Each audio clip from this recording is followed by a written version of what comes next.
All right, good evening, everybody. Welcoming everyone who's tuning in right now to Comics Asylum Live with Jay and Steve. Jay, how's your week been? It's been chaotic. Trying to get ready for the Legion's Con. Hmm. A lot of things to do. I printed a banner to honor our good friend Brenda's Effects. Nice. So that's gonna be it's gonna be a whirlwind trip. I got to tell you. Yeah, pretty emotional too, I assume. It will definitely be emotional 100%. Just like just like any remembrance of anyone, right? Um, but it's important. I feel it's important to go. I feel it's important to um, go to this convention, which he loved so much and wanted to be a part of. And thanks to the generosity of people and the Four Horsemen themselves, allowing this to happen and giving us the venue, the table to display his work and show everything to everyone who's there. It's gonna be great. It's gonna be a great thing for us to do, and I'm looking forward to it. So a lot of people are going to be there. It's going to be an interesting time. So, how about yourself, Steve? How was the week for you? Busy week. Just kind of wrapping up stuff for the campaign for Atrium. So we're getting the artwork in. Just kind of finalized and made some couple of changes to issue 5. And Nikos and Mike, who do the colors, they're just I guess on the precipice of getting everything that so they can start on it. And it's being lettered, so we should have everything done in a couple of weeks. And then we'll probably be sending out the first 3 issues to anyone that has already backed it in this campaign, and then send out 4 or 5 later. But so it's been busy, and then I also have some freelance stuff that I have to take care of, and then also we'll be going on I guess a location scout tomorrow for something. So I need to get that cloning technology so I can get everything done. Yeah, if there could only be like 5 of us, you know what I mean? Like Right. it would be something else. Um, well, good stuff. And I know there's a lot of comics, to talk about. A lot of movie news. Mhm. Things that just keep everything keeps moving, man. The world continues to turn, as we like to say. So looking forward to it, Steve. Yeah, Um, everything's fluid for sure. absolutely, and I guess it's not too early. I think everyone's already going through the motions. You have any plans for Christmas, or like are you sticking around, or I plan to be in town. My cousin usually has something kind of set up at his place, so we'll get the family together. Hey, we got Carlos coming in. I'll bring him on. Hey, Carlos, how you doing? you're on mute, Carlos? There you go. Hello? Hey, Hey, what's going on? hey, how you I doing, my totally, man? I totally forgot that we were doing this. That's all right. It's been a busy week Sorry for about you, that. Oh, today was nuts. Sorry, I'm still setting up this phone. Can you but hear me, you had absolute Superman drop today. So how was that? bro? It was like today was old school comic day, like real old school, Right. and get to the shop and orders were coming in through the night, and then uh, I probably about 40 people waiting for us to open, which is like Whoa. pre-COVID numbers, and we were humming along all day, and I'm just exhausted. So it was impressive. The last, uh, let's put this: God bless absolute Batman, Wonder Woman, Superman, because they, damn, if DC did something right, it was those titles, because that brought a whole shitload of people back into the comic, back into the store, and Perfect. we're blessed. So I hope all the other stores have been prospering from some newfound creative titles, which we much needed. So pretty good. So it was a busy day, guys. How you guys doing? No, we're good. We're good. We're just talking about how busy we all are. I'm putting on the finishing touches for Atrium's last 2 issues. Jay's getting ready to travel to a convention. Where's that convention, actually? Where is it? It is in Whippany, New Jersey. Whippany, New Jersey. Yeah, Interesting. Whippany, New Jersey. Never heard of Whippany, New Jersey. Have you been there Pretty- before? No, this trip was completely unexpected. So Wow. I'm going blind, and that's not my first stop. My first stop is in what was it called? New Jersey? No, Virginia. I'm going to Virginia first to meet with Okay. the fam. Yeah, I'm going to meet with the family first. Mhm. Give my support to them, and then pick up some items which Ryan had sculpted in the past to showcase, and then that's like a 9.5 trip over to Virginia, Yeah. and then after that, I'm doing the 4 hours back to New Jersey, Whippany, New Jersey, which I've never heard of Whippany. Like a lot, like it's a I don't know what city it is. It's probably a small town. Yeah. And then but the event is well known among toy collectors, like extremely well known. The Four Horsemen are very very very very popular, so it's Nice. going to be packed, right? And spend a few days there, hanging out with people and getting showcasing everything that Ryan did, and hopefully get some support for the family. I'll have a QR code with the direct link to the support for Ryan's family, and hopefully we can raise some more funds. So we've already raised, I think, a little over close to $8,000 now. So it's Wow. been a good. It's been Can a you good. tell me what? Sorry, I'm new to this. So Oh, Ryan, sorry, what's Carlos. the story? Yeah, sorry, Carlos. I'm heading to Whippany, New Jersey for Legion's Con.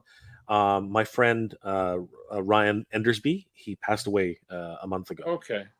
So basically, we are myself and my friend Danny. We're heading down to Whippany, New Jersey.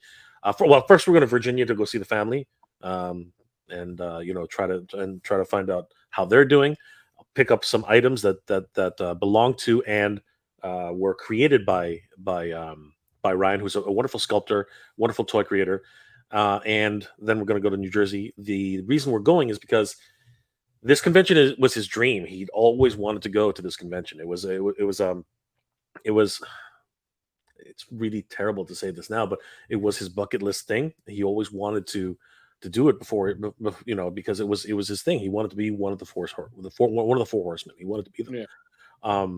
And he never got the chance. So, I made the decision and I was not expecting to go. I had no plans to go, but with such a short timeline, I was like, all right, am I going to do this? I'll do it. Right. And I gathered myself and I grabbed Danny, who said he wanted to come because again, it's a long trip.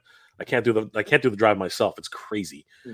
So we're gonna make the trip down there. We're going to set up a booth, and I just picked up the banner. I'll show you guys. And it looks amazing. It's great that what the heck.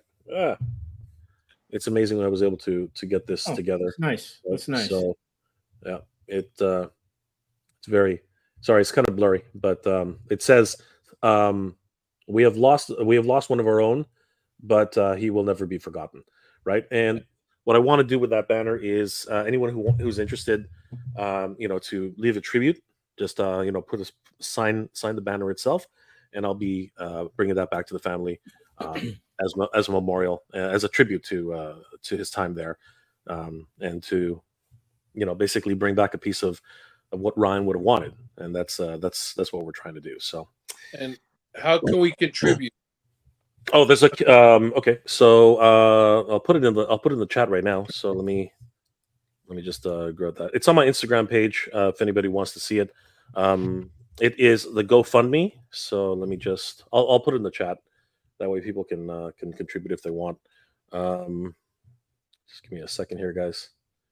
Thank you for asking, Carlos. I appreciate that. Yeah, send me a link, and because I'm doing this off my phone, guys. Sure. And I was entering this room right away. So let me just can I pause this somehow so I can rearrange this? Because yeah, you know what I'm gonna do? I'm gonna remove you, and then you can get set, and then I'll bring you back in. How do we do this? I'll do it. Okay. All right. So I'll see you in a bit. All right. Thank you. All right, so I put it in the chat, guys. If anybody wants to contribute directly to the GoFundMe, it really is very much appreciated.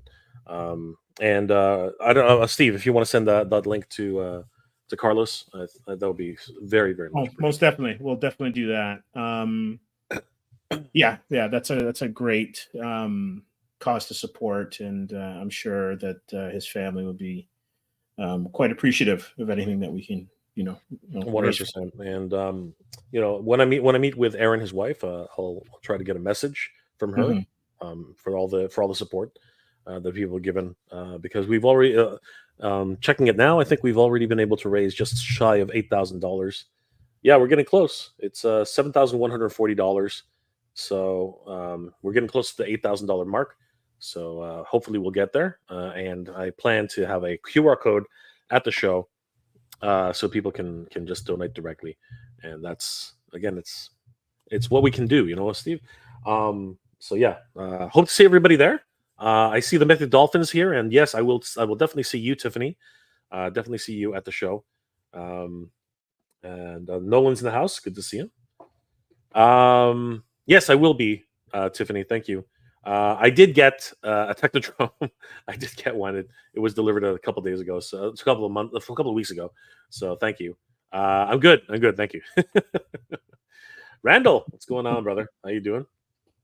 Thank you, brother.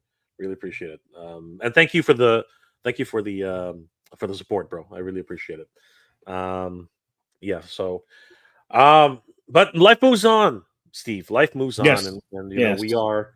we are preparing, of course, for the holiday season. And you were mentioning what my Christmas plans. I was. Yeah. And for our American friends, we'd like to find out what are you guys doing for Thanksgiving?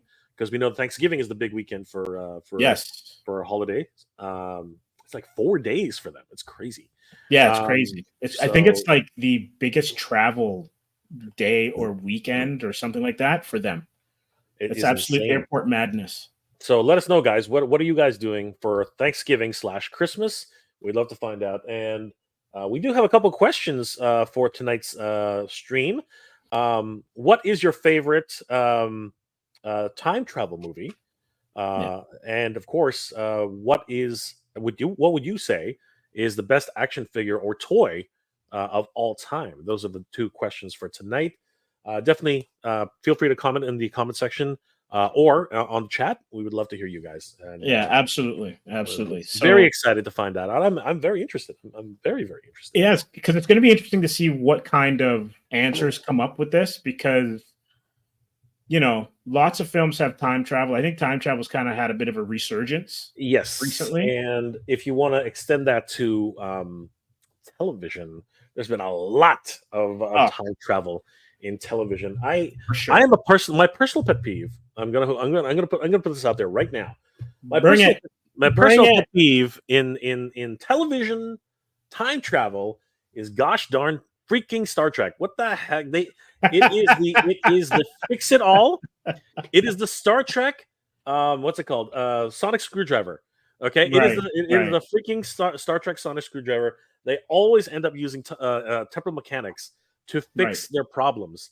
Okay, like seriously, writers, stop it. Like seriously, there are other great stories out there. You don't have to use that as a crux.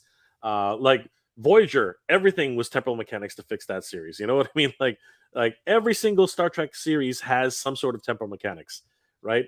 And you know what? I argue it probably started in the TOS. It started way back, but I think that when they did Star Trek 4, The Voyage Home, I think that killed it.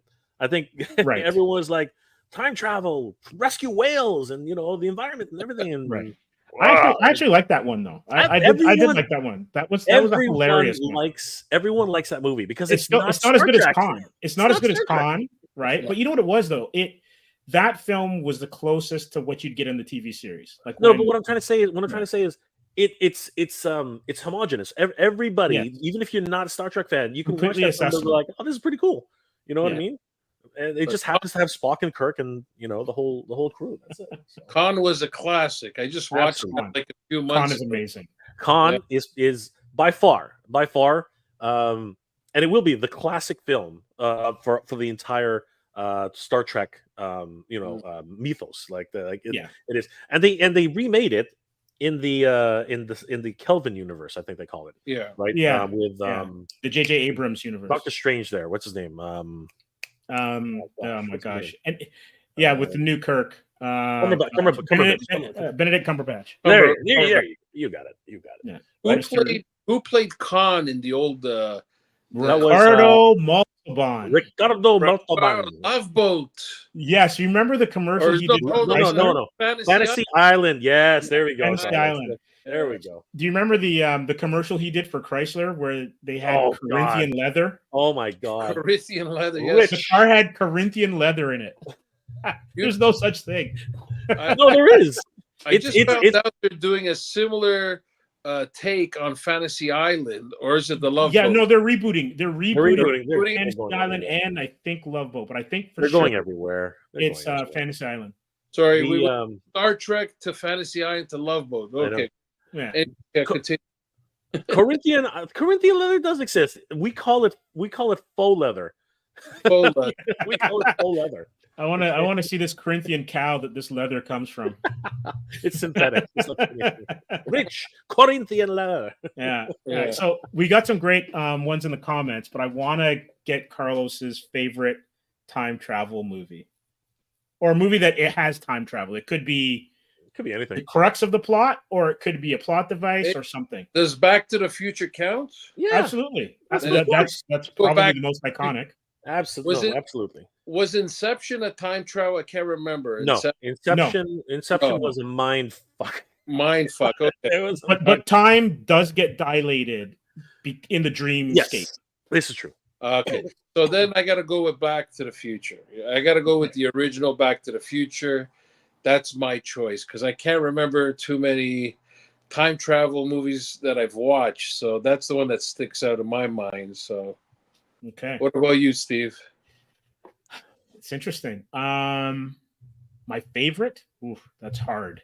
It's not Back to the Future, ironically. That was a fun movie. The 80s fun, right? It was a fun movie, but in terms of like time travel, I'm probably going to take some heat for this, but one of the ones I like the best, Star Trek 2009, and then Interstellar. Interstellar. Was that a time travel movie? I mean, it had. I think I know where you're going with that. It was more. It was not so much traveling. When he goes to the event horizon and he's knocking on the bookshelf. Yeah, he's actually got you. Yeah, he's communicating with his daughter. That is true. But actually, time is delineated there because he can go anywhere. Okay, I got you. Okay. Yeah. Okay, so we got in 2009 Star Trek. I think I love that movie. Which one was that again? I remember that. That's the one with the J.J. Abrams reboot where you had old stock. And this is where oh my gosh, the Romulan played by Eric Bana destroyed Vulcan, and then they came through the wormhole. I got you. That was Chris Pine? Yes. Yeah. I got you. Yeah. I got you. Okay. What about Bill and Ted's Adventure? That's another amazing one. That's another great film. Absolutely. So Mythic Dolphin, HP3 Prisoner of Azkaban. Oh, Harry Potter. Yeah, that's a good one. Clockstoppers was good. And Clockstoppers is good. Yeah. Yeah, actually, that I think is probably my favorite Harry Potter. I'm not a big fan of the series, but that was a good one. And Randall says, I got a week off from teaching school, me and my dad for Thanksgiving and my bro's family for Xmas. Time travel films. Carlos, another Back to the Future. Star Trek 4, First Contact. First Contact. That's true. Star Trek does go back to the well a lot. It does. All the time. Yeah. And then Time After Time. Which one was Time After Time? Is that Chris Reeve?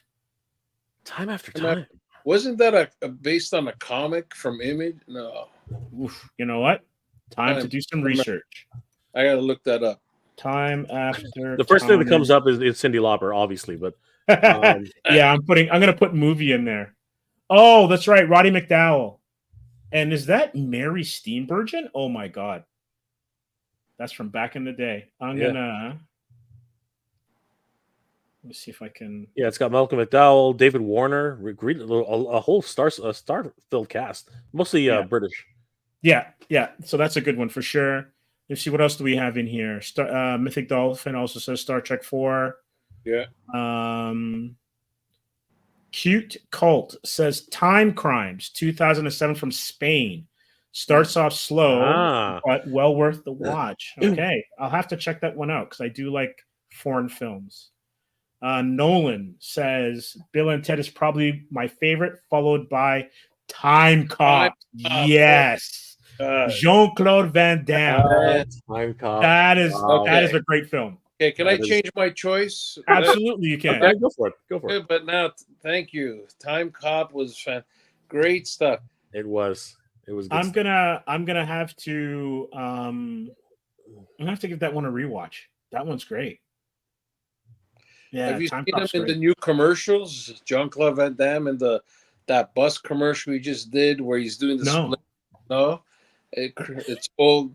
Probably came out about a year ago, but that's crazy stuff. I don't know if it was a full one. I'll have to check those out. Yeah, I know he did a series. I know he did like a series, like a quasi reality, like what do you call it? Where you're doing like behind the scenes stuff, and it was on him as an actor, but I don't know if it was supposedly like on the nose or if it's scripted. I'm gonna have to go with the first Terminator. I think the first Terminator is probably my favorite film for time travel. Oh, yeah, can't go wrong with that. Can't go wrong with that at all. And I mean, the whole series is based on time travel. I mean, like, you know, that's basically how they just keep, you know, bringing in new Terminators every single time and new saviors, if you will. It's absolutely crazy, right? But yeah, I think that the first Terminator, it really, like, James Cameron knew what the hell he was doing, man. Like, seriously. Even the second one was pretty good, you know what I mean? But I think the first one really was the one that opened people's eyes. And the effects in the second one were mind blowing. Absolutely. Especially when you think about the shoestring budget he was given to do the first one, like literally, like apparently at the end of the film where they zip him up in that body bag, that's apparently, according to some interviews, that's James Cameron's suit cover bag. Like that's how cheap the production was. Yeah, it was crazy. Yeah. It was crazy. You gotta say that the 80s produced some of probably the best decade of movies was in the 80s. Yeah, I'm not going to argue with that one at all. I've been saying for the longest time, the 80s is probably the most the most remembered time, and it's actually encouraged so many different filmmakers today. I mean, how many films have actually gone back to the 80s? Specifically, like Marvel loves the 80s. You know, they mine the 80s like crazy. Stranger Things, you know, all these other films that keep going back to the 80s. Why? Because the 80s was a freaking amazing time, man. Like, greatest generation, actually the greatest decade. Music, video games, everything started up in the 80s. Movies, that's sitcoms. That was our childhood. That was our decade. And I don't think today's generation will ever experience anything like that. You know, where you had, you know, 1984, you had some of the best animated TV shows, or toy lines, or just the start of video games and arcades and going to the arcades. It was fantastic, and all the movies. I don't think that'll ever be repeated. I also think too, I agree with you, and I think too what kind of plays into it is the technology. We were at the point where the technology was just there enough to give us the games, as well as to kind of realize some of the stuff that were in like movies and TV, where the technology was able to represent that stuff well enough. Like, look back at it now, and some of it might be dated, but man, it was mind-blowing if you were a kid in the 80s watching some of that stuff. Yeah. 100%. I totally agree. Again, we were very blessed with the selection of films and it was, you know what the thing is, the 80s, they weren't afraid to experiment. You know what I mean? I think that really was the biggest thing. Yeah. Today, as far as I can tell, anyway, I'm not going to be disingenuous, but I think that so many different so many different what are they called? Filmmakers, studios actually are kind of beholden to their shareholders, so they're so scared to take any more risks. I think that's really the biggest travesty for the current state of things. It's really unfortunate. I also think like the change in the distribution model post release has also played a big role. And I think I saw something about Matt Damon saying that you could make a medium sized movie, and then you could make your money back on DVD sales. Yes, I remember. Right. I remember him saying something like that. That's all gone now with the modern stuff because you can't there's no physical media. And so there's no Blockbuster you can go rent it from. You basically stream it. And can't see it on the shelf, but above me, I've got like the special edition Spider-Man, the first Sam Raimi one, where it was like a disc, and then you had like a special little insert with part of the film that was included in it. And those are things that you're missing now. Like how many different versions of the Star Wars, the original trilogy, were there, where you had like the original cut, then you had the deluxe edition, and then you had DVD, Laserdisc, all that kind of stuff. And that stuff's just missing. Look at today. You had the remake of The Crow. Yeah. It didn't even last, 2 weeks in the theaters. It was doing so bad that they went straight to streaming to hope to recoup some money. And look at Joker. Joker Folie 2? Yeah. Only made its got its name is the customers in the viewership was based off the first one, and then Rotten Tomatoes just tanked that movie, and now it's on my TV. It's everywhere that you can see it out of theater. I don't even think they'll recoup money if they paid high or whatever it costs. But it's hard. It's very hard to make money these days. Yeah, a lot of good comments in the chat actually. So, Jeremy Hanger, good to see you, bro. I'm not sure if we got this one there. Did we do this one? Yeah, I think we did this one. Bill and Ted. Time Cop, yeah. For sure. That was that's another one, so that's good. Yeah, so Time Cop gets another one. Yep. Bill and Ted's Excellent Adventures, a bunch of laughs. Yeah. And use the restroom before watching. That's a really good piece of advice. Arnold Trinidad with another Time Cop. There you go. You know what, though? I can't lie. Arnold, he loves cops because he loves Green Lantern, and then he loves this movie, so it's right up his alley, for sure. Jay Bates, of course, the OG, the Time Bandits. Time Bandits, oh, bro, yeah. Mm-hmm. Who was the main actor in Time Bandits? Oh. I can't. Oh, who was the dude connected to Monty Python? I'm not sure if he was the main actor, but I know that he was the filmmaker. John Cleese? No. I think he might have also done Brazil. Was it Eric? Eric something? Terry Gilliam. That's it. Gilliam.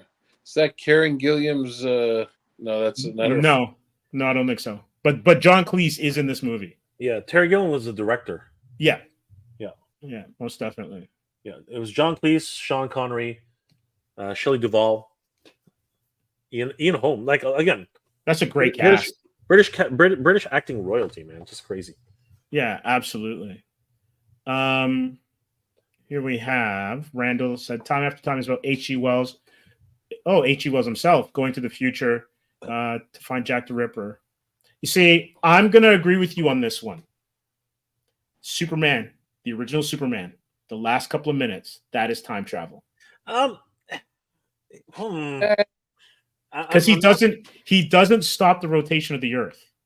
Yeah. He flies so fast that he goes back in time. See, and that's how they represent it. Yeah, maybe. I mean, like, but the problem is that visually, I can follow your train of thought, right? but visually, right? It really looks like he stopped the Earth. I mean, like they didn't recut it. You know what I You mean? The know guy how was many? going this way and they went that way. It's Do you like, know how disastrous that would be? People would be of course. flying off the planet, like if he actually did it. Again, Right? but that was here's the thing. The what's it called? The those particular films, right? The what's it called? Oh God, who directed that film? It was Richard Donner. Richard Donner. The Donner cut. The Donner cut's amazing. The Donner cut is if amazing. you haven't seen it, anyone out there in the chat or who's watching, the Donner cut is amazing. The Donner cut is amazing, but it was that magical time where they gave Superman whatever powers they wanted. You know, yes, he could mind read. For two, yes. But if you go back to the Kurt Swan Silver, what would those be? Silver Age ones? Golden Age. Golden Age. The Golden Age ones where Kurt Swan was the artist, fantastic Superman artist. He used to time travel all the time. And so he would just fly really fast and you'd see the dates kind of coming up and down past which eventually they translated to the Flash, right? So I mean, like it's that kind of thing, right? But that again, it's one of those things where it's been retconned multiple times over, right? So it's an interesting study. But strictly speaking, I think, I mean, who am I to deny that? I mean, fine, sure, it's fine. I'm surprised I haven't seen one yet. I'm looking for one in particular, but I'm surprised I haven't seen it yet. Maybe when we scroll down a little bit. Is Cyborg a time traveling movie? I thought Cyborg was just in the future. It was in the future. That was Dolph Lundgren. Yeah. And Van Damme. And it wasn't Dolph Lundgren. It was just Van Damme, and it was some dude. Universal Soldier is the one you guys. That's where the both of them are. Yeah, that's right. Yeah. Cyborg was this crazy post-apocalyptic film. It was nuts. Mm-hmm. Correct me if I'm wrong. Predator is not. It's time travel. No. I'm trying to think if there was one, but I don't think so. I don't think so. They hinted at that the Predators have been on Earth since the time of the Cowboys. Yes. Right. They showed that in Predator 2. Predator 2 they showed, and of course in Predator AVP, Alien versus Predator, they've been here longer than that. The freaking Mayans they were showing for the different pyramids that there were. But Arnold Schwarzenegger, Edge of Tomorrow. Live, Die, Repeat. Absolutely. Great film. Doug Easter said, is it wrong that I prefer Back to the Future 2 and Bill and Ted's Bogus Journey over the originals? No. Still really like the originals. No. Really good. No, really good. They're both good. Yeah. But really good films, no matter what. Really, really good films. Yeah, okay, so people are confusing best movie with best best guys. The qualification here is best time traveling movie. People are saying RoboCop. People are saying just random, like Edge of Tomorrow. No, Edge of Tomorrow is not a time traveling movie. What actually? Yes, he does. No, what they're trying to fool everybody into thinking that he's in a different time. No, you're right. Edge of Tomorrow. Right. That's the one where Tom Cruise dies all the time. Yes, no, you are. He's right. in a loop. He's one of those ones, which is ironically that premise is one of my favorite Star Trek episodes. But is it for TNG when they're playing poker? Yes. And I don't know if it's the warp core keeps blowing up. But is that time traveling, or is that the Groundhog Day effect? Well, I would argue that Groundhog Day is a time traveling movie. Is it? He's just reliving the same day over and over again. You're still going back in time. Now, are you though? I mean, I guess to a certain degree you are. It's a closed loop, yeah. Right. That's the thing, right? But yes, that episode of Star Trek was brilliant. If things would change ever so slightly, there would be echoes of the past. And I think that's where your argument makes more sense, because there is some sort of loop. Right. And instead of like it's a mind thing where he's, dreaming that he keeps going back into the past. Right. Yeah. Again, it's like that's where the argument comes from. But okay. All right. Cool. That makes sense to me. Randall says Quantum Leap for series. Cheesy fun is Dial of Destiny. Oh, okay. Yeah, I know the Dial of Destiny movies. And I never did watch Quantum Leap, but yes, for sure. I guess technically he was jumping in and out of bodies all throughout time, right? Yeah. Yes. Yeah. Yes. And cute coat, yes, it is Terry Gilliam. Yeah. I haven't seen it yet, so I'll just throw it out there, and then you guys can everyone can chime in. The original Planet of the Apes. I mean, yes, Yeah. that makes that actually one. If you're going forward in time, absolutely, Still yes, time travel. it is still time travel. Because technically, forward time travel is the only time travel that That science makes sense. actually accepts. Yes, that makes sense. Yes, Right? That's true. That's true.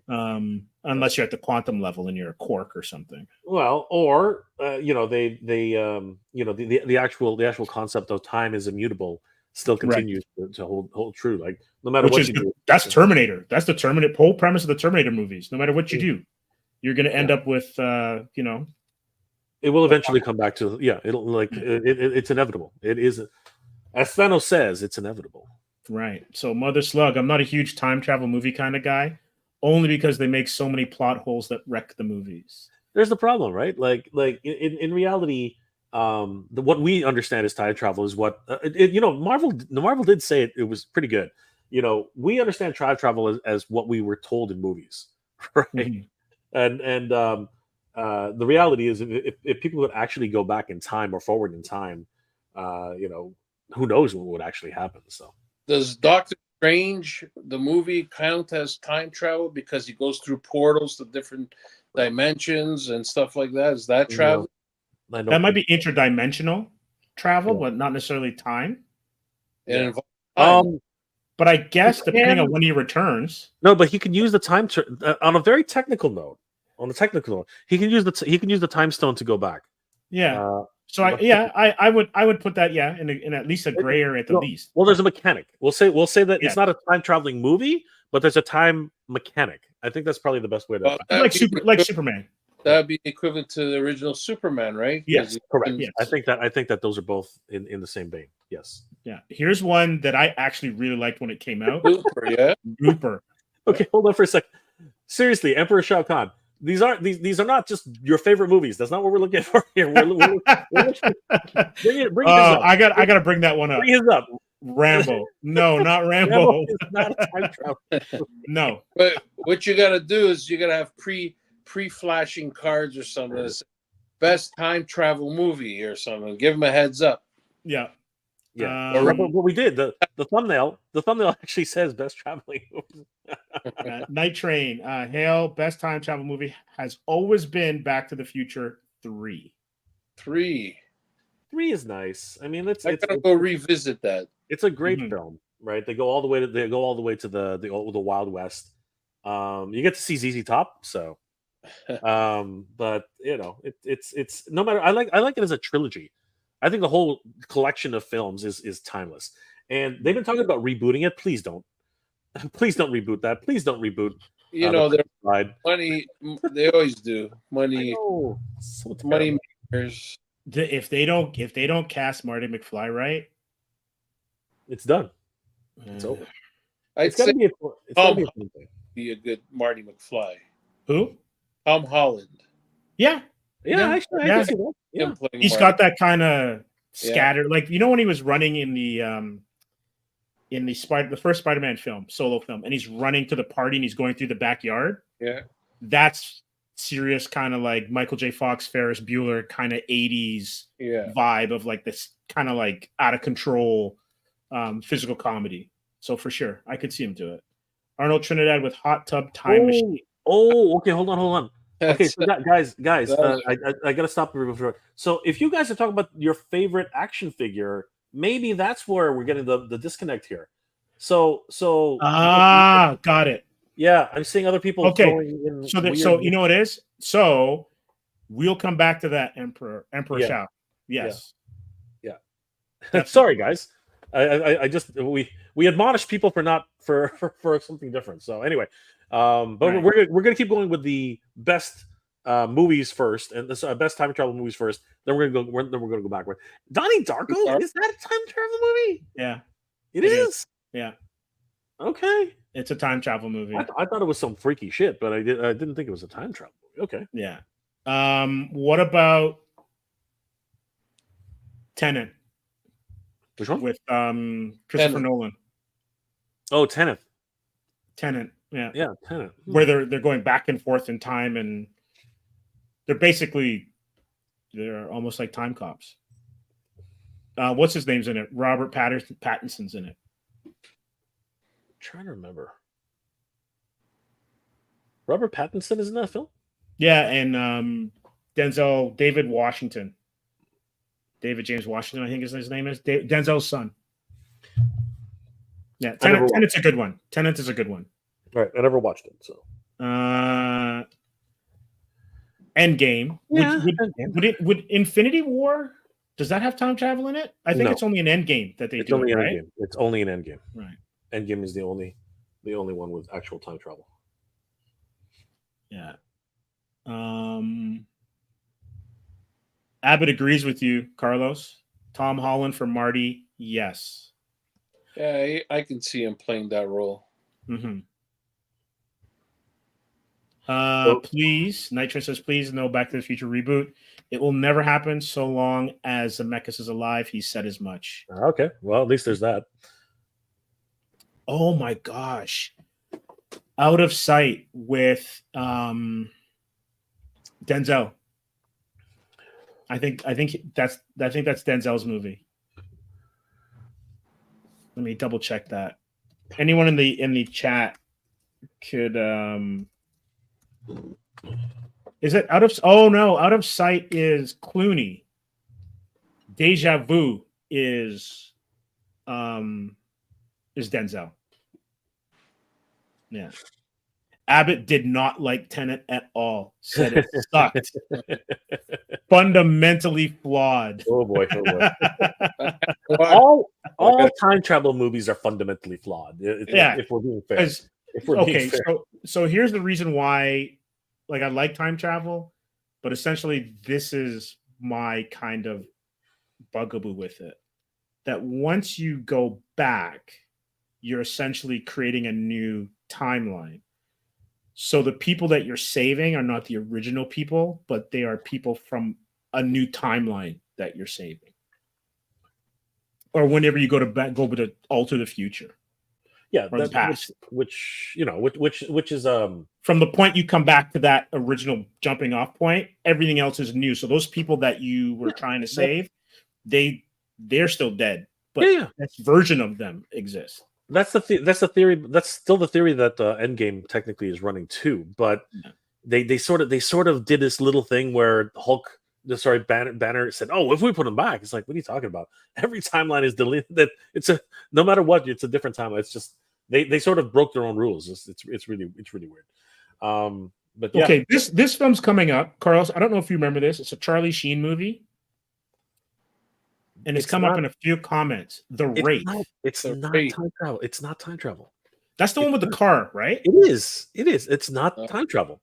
It's an 80s movie. With Charlie Sheen? With Charlie Sheen. Yeah, Charlie Sheen. And it's like this black car and they're in the desert. Yeah. I don't remember it as being time travel. I just think he was an alien, right? No, he's not an alien. He's an angel. Or he's a ghost, actually. He's a ghost. In a I'm car? I'm not going to give away too much more of the plot, but that's it. He's a ghost. I'm going to leave it at that. I think people are getting confused about how that, like, the whole concept of it. There's no time travel. As far as I know, there's no time travel in that movie. Somebody can correct me if they really can figure it out. But from what I know, from what I remember, quite literally, he comes back for something. That's as far as I'm gonna put okay. Right. And I'm not sure if we played this one already or had this one. Number one. It's an underrated movie though. 12 Monkeys. That was time travel. I think that's time travel. Yeah, because he that's the whole reason why he couldn't remember who he was. Anyway, okay. I see. All right. Yeah. Time travel. Yeah. All right. So I think we hit some pretty good ones. We're gonna have to go back in the chat because we got some toys in there as well too. Let's see. Jay, what's your favorite toy? That is of all time question to be asking me, man. I know. What's your goat terrible question to be asking? Goat toy of all time. I cannot. Okay, look. We'll go to Carlos. We'll go to Carlos and let you ruminate on that one a little bit. Carlos doesn't have it. Could be even something you've had in the store that you're like, wow, that's a great toy. It could be sculpt. It could be the playability, what it meant to you as a kid. What's your all-time GOAT toy? Goat toy. Yeah, greatest of all time. I don't know. I'm old, so all the toys we grew up with broke easy or were so. But if I go to now, because at the store we carry so many high-end action figures that articulate like crazy, I'd go probably the Transformers Optimus Prime 3.0. That right there is it's like beautiful. It's an awesome figure, and I have one in my own collection. But if you give me a second, I can show you my all-time favorite toy. Okay. You guys can't see, but in my living room, I'm surrounded by toys. I got toys, statues. Let me grab my favorite toy, okay, guys? All right. So while he's doing that, I will give mine, or at least one of mine. I loved the OG $6 Million Man toys. Nice. With the engine block. Loved that. Loved those toys back in the day. The ones with the see-through arms where you could actually where you could roll the rubber and you could take out the bionics. Yeah. Good Love stuff. those. Yeah, and the red tracksuit. That's right. so great. Guys, I'm on the couch. I gotta be comfortable. It was a long day. Are you guys ready for this? Sure. Yeah, let's see it. Growing up, one of my favorite shows in the 70s, and I love this actor. Who loves you, baby? Who loves you, baby? Does it come with a lollipop? Oh my God, that is amazing. Who loves you, baby? Telly Savalas, sealed card, mint on card. Oh my God, sealed, awesome. Fully jointed action Kojak. I love the suit too. The suit's pretty banging. So my buddy in Detroit sent me a picture, and I go, I gotta have that. So he gave me a real good deal on it. It's looks like the glasses are moved out of place, but yeah, there he is. That's pretty good. Absolutely. Kojak, man, that takes you to another time. Absolutely. Yeah, man, this is fantastic. This is what I can't see today. It's got to be like mid 70s, late 70s. Yeah. It comes with the cigar, the lollipop, and the police revolver.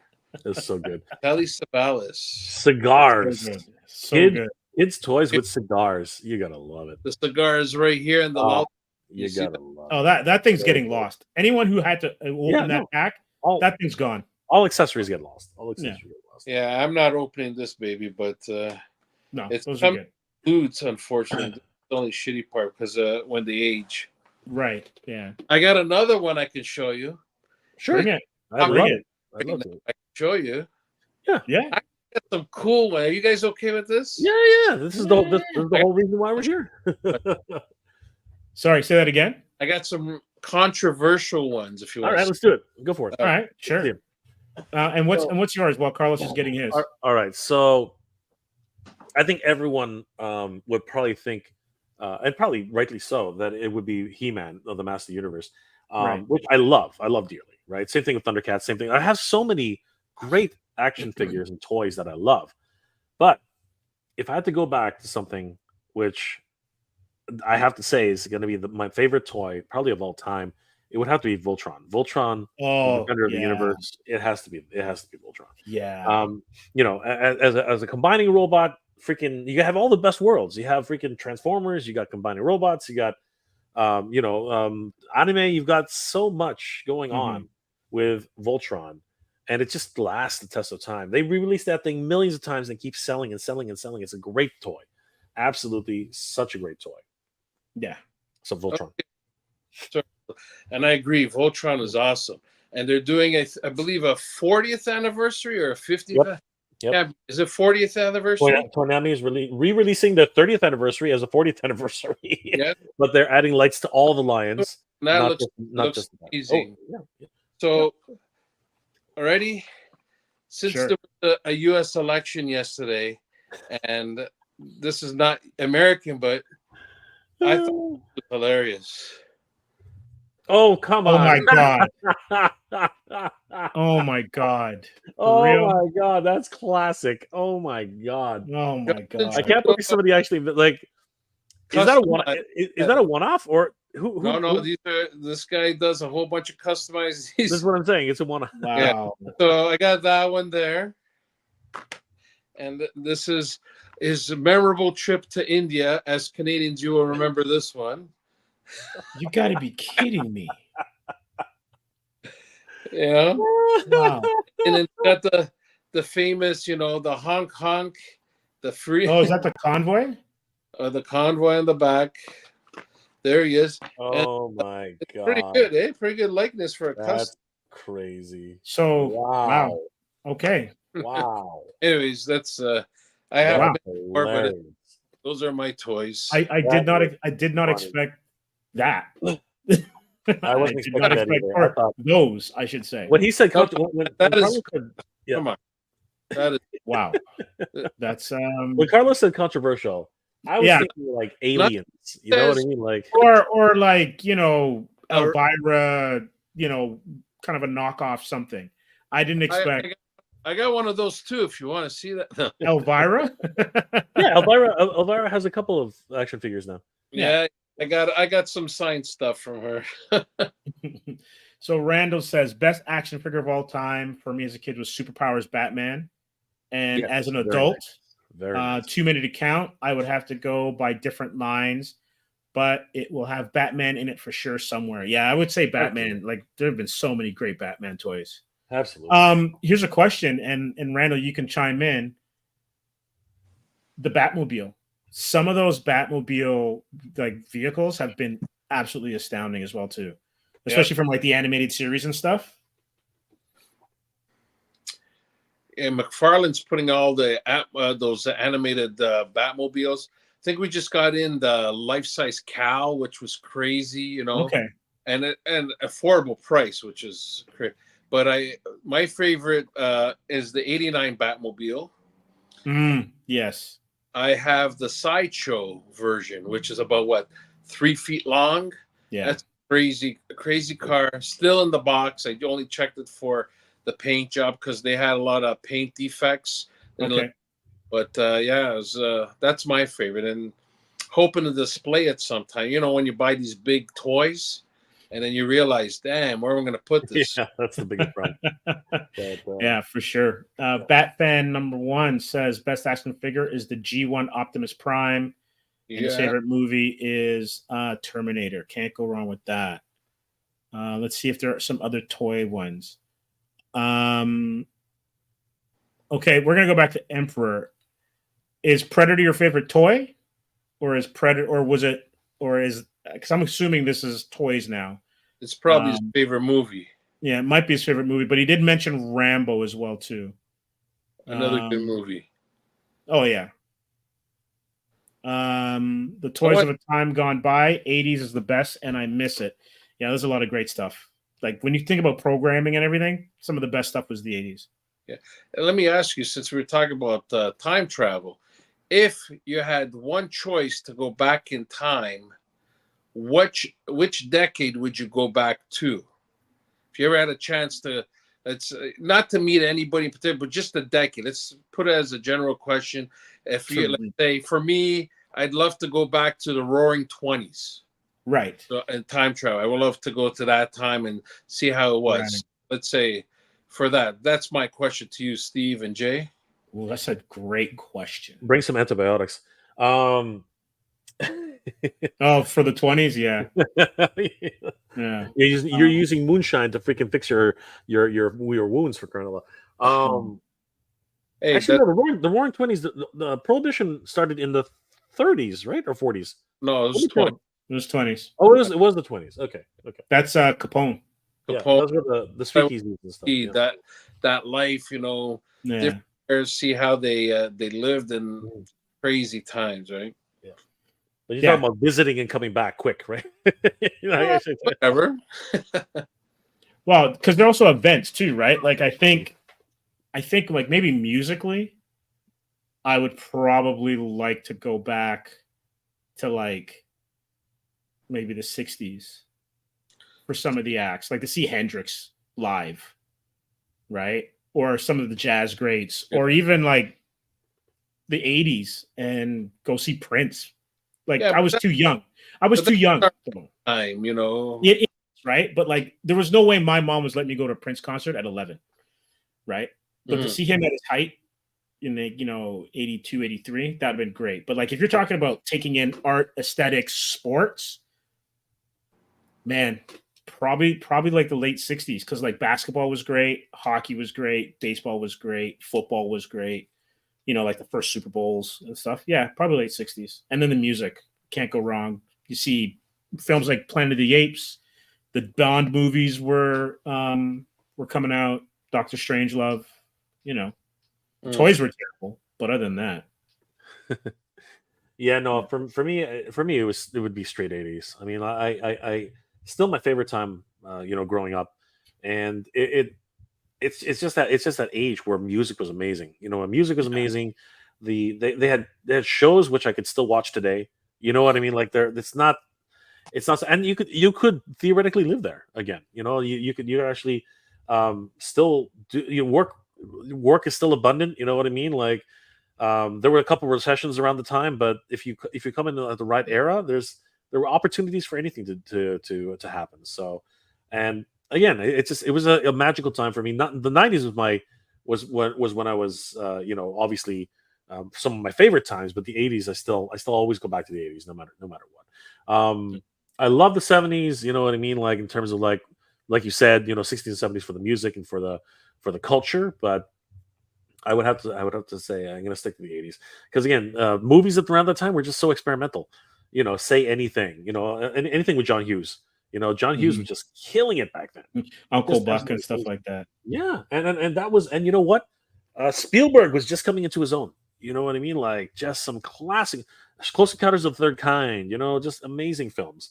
Raiders of the Lost Ark, right? So many great films. But so you guys took that question, you cheated because we lived those.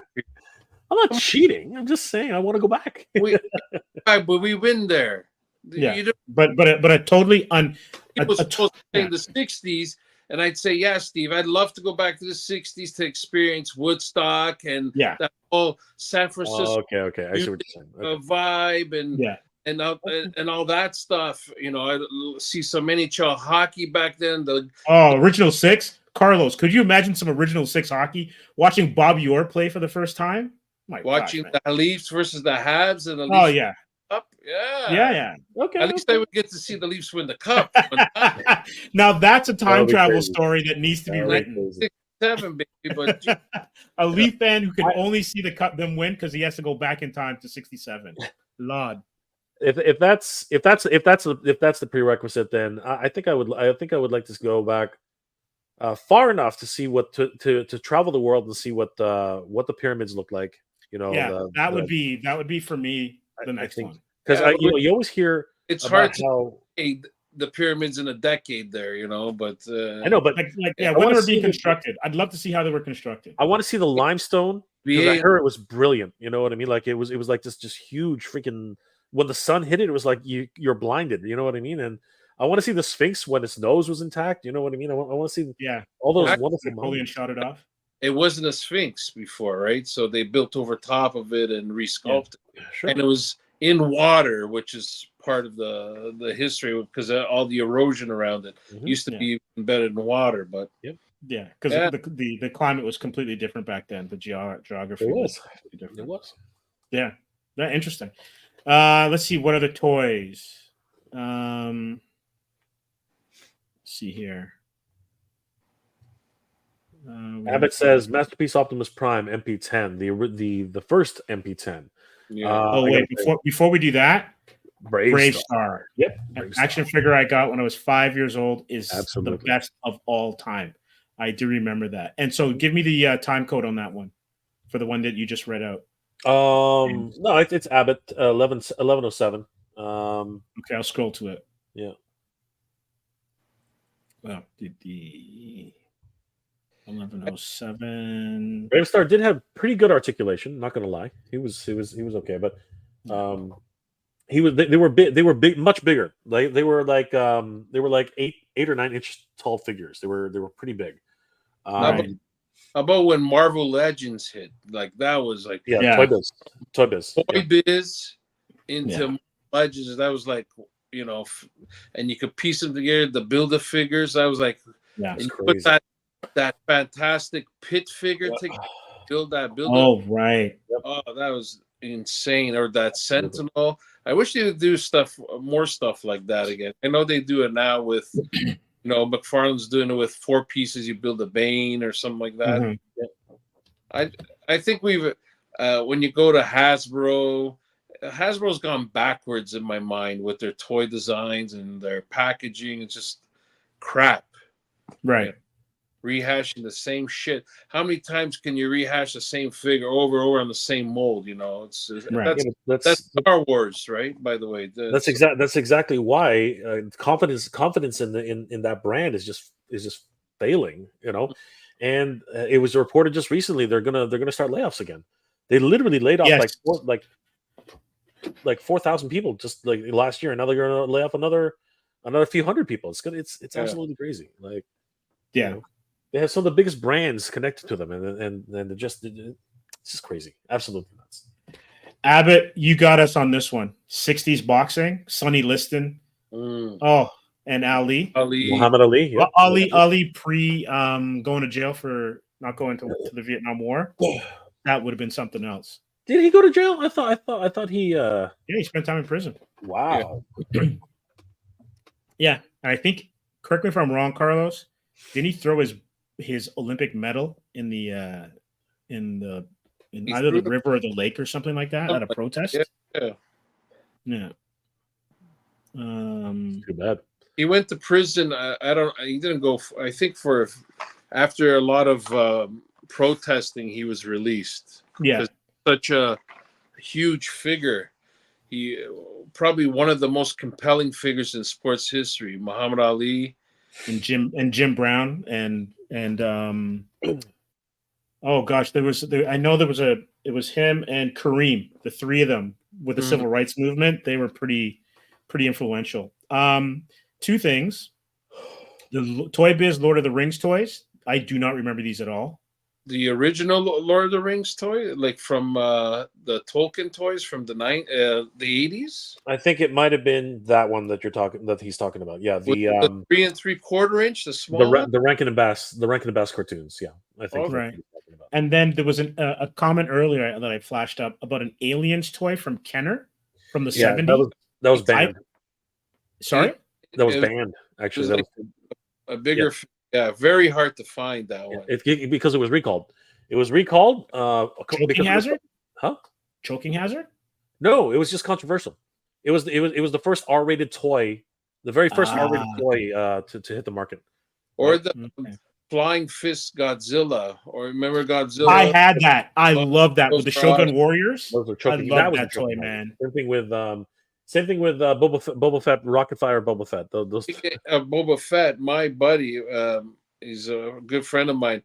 He owns the one and only one of the 5 protos. Right. Got the only paint scratch, the tester one. Wow. I believe a couple of months ago, one of those prototypes sold for, was it $1 million at auction or $250,000 or something like that? It was definitely up there. It was like is the only paint scratch one. So I know he bought it for about $100,000 US, and he's easy looking at 7 figures right now on that. Yeah. Sorry, can you repeat that again? $100K. That's old. He paid. I'm pretty sure he paid like $150,000 for that Boba Fett prototype, somewhere around there. But now it's like when he bought it, he was trading in a lot of books plus cash to a guy, and now that figure can easily fetch over $1 million easy. Yeah, if it's graded and the provenance is there, 100%, absolutely. Yeah, cool. Do you remember this one, James? Original Megatron. It was is that the one that turned into the gun, right? It was the one that turned into a gun, and it was actually quite fragile. You could transform it, and like you said, like Jay said, you can go out, the trigger worked. You know what I mean? Like everything about it was really cool. But if you dropped it once, it was done. It was over. It was not a very durable toy, unfortunately. I'm gonna go back here to wasted years because I'd like some information on this one. One of my only memories of getting a specific toy for Xmas was Sector's Spydrax with the spider puppet. Don't remember what it's called. Awesome toy though. That one is. No, but you just said it. It's Sector Spider. Yeah, I don't remember it at all. I don't remember. It is they were a line of toys from Coleco, and Coleco. Ooh, yeah, Coleco. It's a name from the past. The Connecticut Leather Company. Right. So they would basically they had these hand puppets, and they would have like plastic what's it called, mounts at the top. And the whole gimmick was that they were all insect beings, but they all had insect familiars. So it was a lot of fun. That line was what, mid 80s? Mid 80s. Yeah. It only lasted one wave. One wave. So do you know a guy Froggy Flips? You ever hear? I do know Froggy Flips. Yeah. I watched the episode where he went to one of those toy shows or something. Yeah. Found like all the sectors. Did he find the hive? It was fantastic. Yeah, that guy he's got some good stuff. He spends a lot of money too. That guy, when he says he flips. He makes a lot of money off his views too, but he's a good guy. I like his content. Right. Night Train also says, I also thought the DC Classic stuff was ace. Which one? DC Direct or DC like which DC you're talking about? Superpower or the old Migos? I like the superpower stuff. I did like the superpowers when it came out. I love out. the superpower stuff. Yeah, absolutely. Randall says Rocket Fire, Battlestar, Galactica Vipers, and Cylon Raiders. Yeah. Yep. That's right, because those, I think they had the missiles were like small red things, right? That used to shoot out of them. Yeah. Yeah. I did like the design of those ships though. Nobody mentioned G.I. Joe, the old G.I. Joe figures, anything like that? The ships? They're, I mean, like, that's definitely, I'm pretty sure, on everybody's list. But people are right now naming stuff, I think, or not really but things that really meant to them. Because G.I. Joe had such a long run. You know what I mean? I think that's really why a lot of people look at other nostalgic toys. I think that's really why. But Carlos, you're absolutely right. G.I. Joe. 100%. Yeah. Arnold, I'm going to agree with you on this one. There was nothing I liked better than at Christmas time getting an AFX track and then racing with my cousins. I used to love those with the they had like the brushes. No, they had the gun. The trigger. They had the trigger. Yeah. Yeah. And then we had a lap counter as well too. What was the one we used to build the track through the house with the loops? Hot Wheels? Was it the Hot Wheels? It was the orange track, right? Orange track. Yeah. Hot Wheels. Oh, that was yeah. Those are good. Those are good times. They still have them now. They still sell the Hot Wheels tracks. Awesome.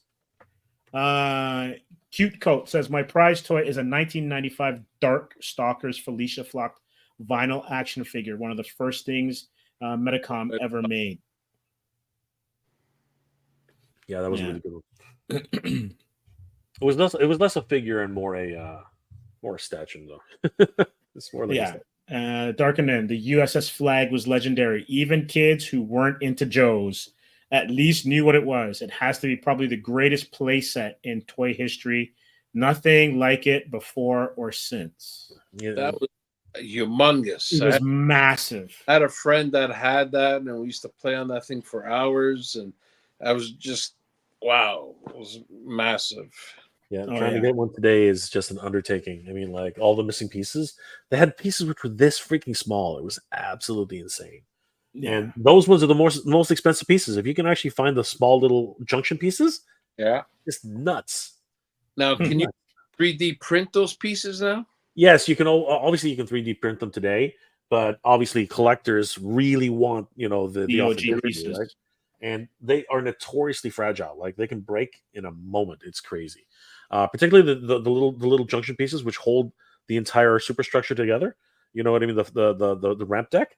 Yeah, those are just absolutely like nuts, just bonkers.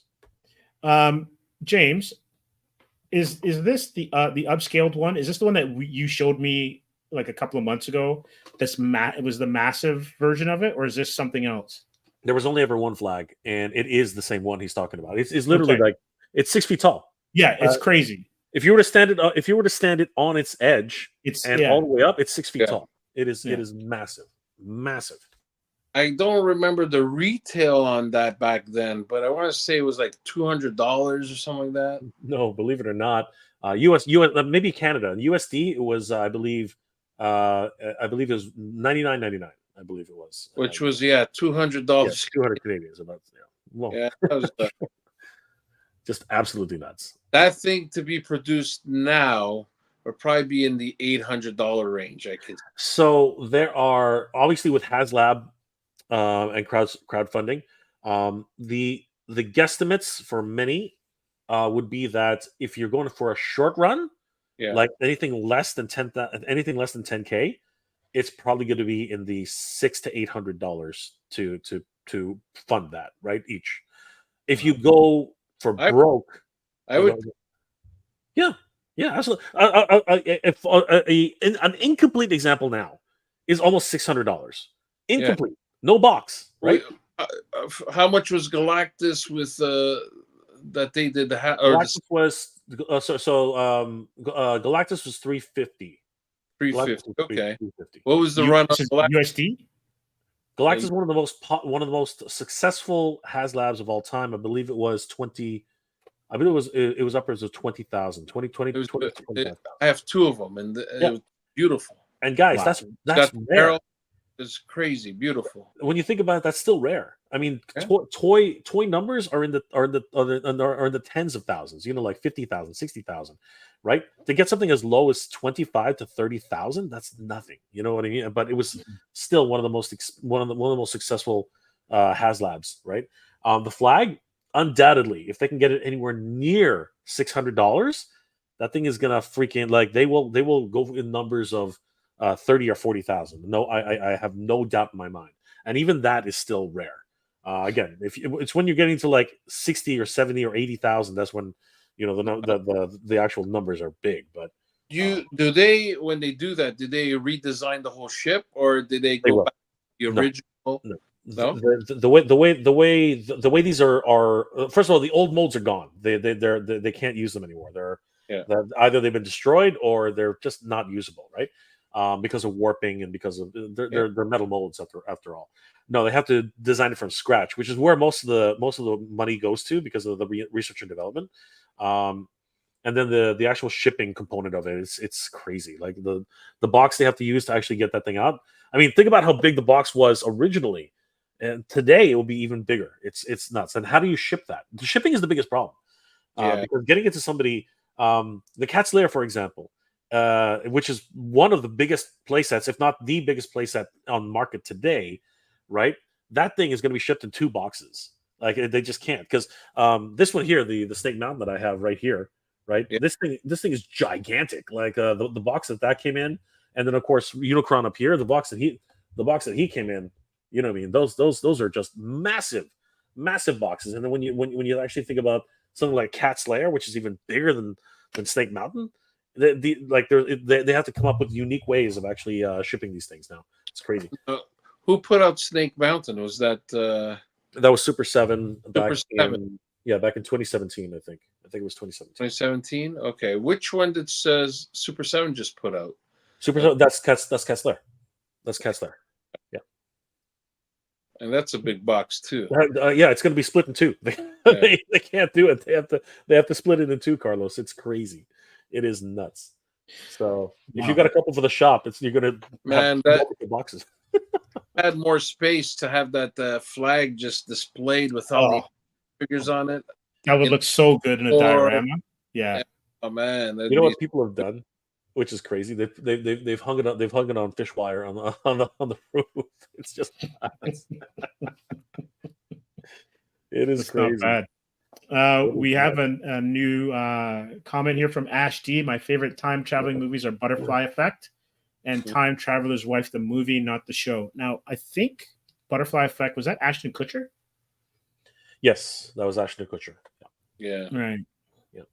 I think I've started a list of actors I don't want to see anymore. Or from what? So yeah, it's sad, but a lot of my favorite actors have made the list, so I'm not gonna be watching or supporting any of that shit anymore. Right. Good question here, and you toy experts can probably help answer this one. Have you not seen figures and playsets are getting bigger every year? What was the biggest 1980s action figure? 12 inches? Bigger? Okay. That's Alien. go ahead. Wasn't it the Alien one? Um 18-inch? so here's the thing, and I that was 70s, by the way. The aliens Oh, figures were 70s? the 70s. Um it's a tough call because there were so many big toys. Did he say action figure specifically, or did he say toy? Action. I think it was action figure. Okay. Jesse So- Perez says it's the Kenner 14-inch Terminator. Oh yeah. I mean, but you could still argue there were still other, like, for example, there were jumbo He-Mans, right? Which are arguable. Well, those are closer to 12 and 13 inches. There was just so many other things that, I mean, if you really want to be like, Star ridiculous- Wars. yeah, Well, the Shogun Warriors were those those were were the those 70s. 70s? Those were 70s. Shogun Yeah. Warriors were the 70s. I know what you're saying, because those were closer to 16 inches, right? Yeah. And I personally have downstairs a motorized Voltron, which is arguably 16 inches if you actually include the motorized base, right? So there's still a lot of wiggle room for that question. So we'd have to do more research, though, because there's a lot. But I think the 14-inch one is pretty close. That's not a bad toss up. Let me noodle on that. That's actually a really good question. Right. Darkwing, I remember this commercial too. I really admire the US flag toy commercial. That was brilliant, and sold the crap out of that toy as if it needed it. Yeah. I'd love to agree with you, Darkonin, but the reality is the flag did not sell well. That thing. I just watched that commercial on YouTube or somewhere like a few months ago, and it just took me back to that time I know, so good. when it came on TV, and you're like, "Wow!" It's like I gotta get that. It was a great commercial for sure. No, my parents, Yeah, no, my parents, no. Nah, Yeah, But no chance. that's the key, right? And the reason it didn't sell well is because only rich kids. I'm sorry to say, only rich families could afford that thing. Or Okay. people who had a house big enough No, for a room that would house it.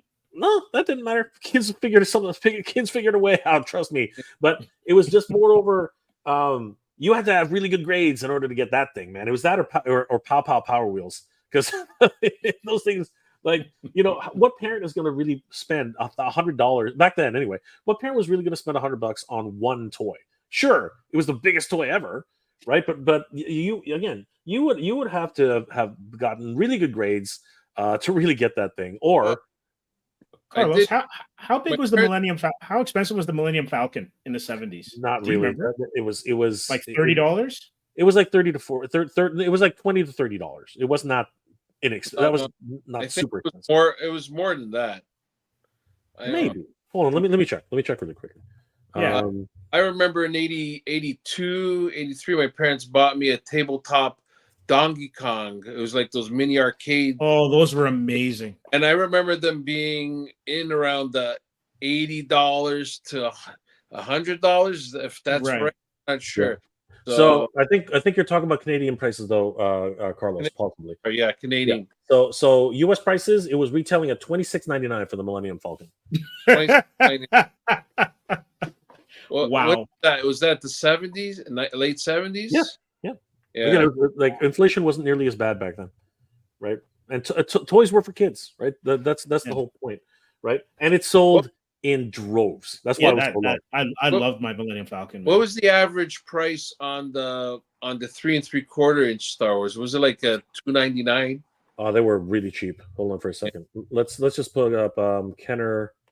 Let's say Luke from 1977. His MSRP. He was $1.99. Wow, eh? Yeah, $2. Yeah. And that was got you $2. that was expensive.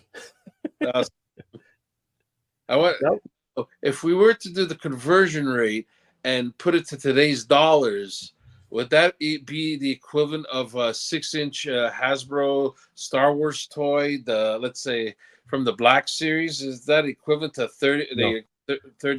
Let's find out. I'm looking it up right now. While you're doing that, all right, $1. So go ahead.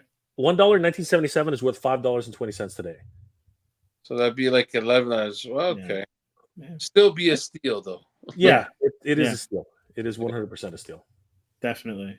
Darkona says getting Matchbox Lion Voltron was incredible. It was $80. I was floored. It was only it was one of the only things that I got that year, and I was cool with that. Yeah. Voltron is the best. Clint Jorgensen.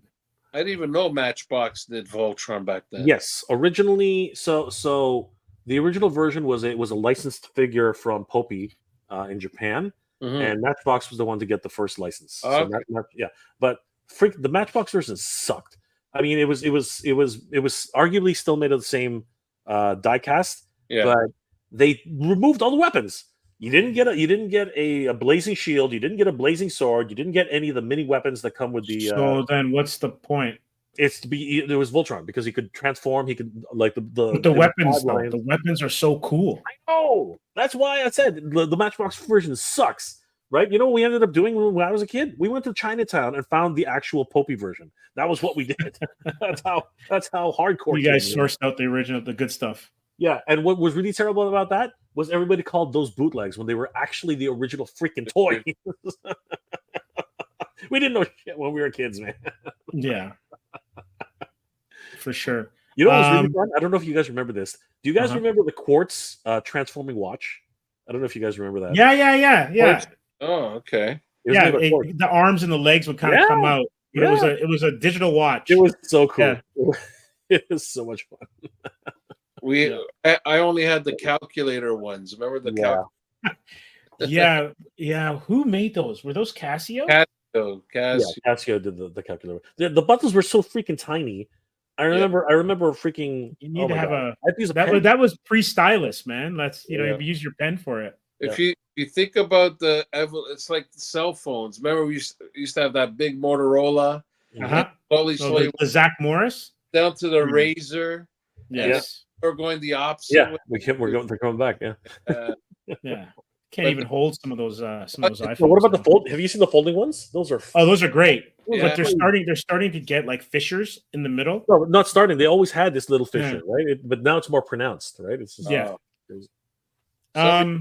LGB and Hulk Hogan 18-inch. Yes. Oh yeah. Yeah.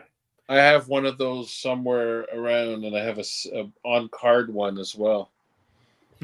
Yeah, LJN was doing some funny things back in the day. They did Thundercats, you know what I mean, and they did a whole bunch of different licenses. So it was always a lot of fun with LJN.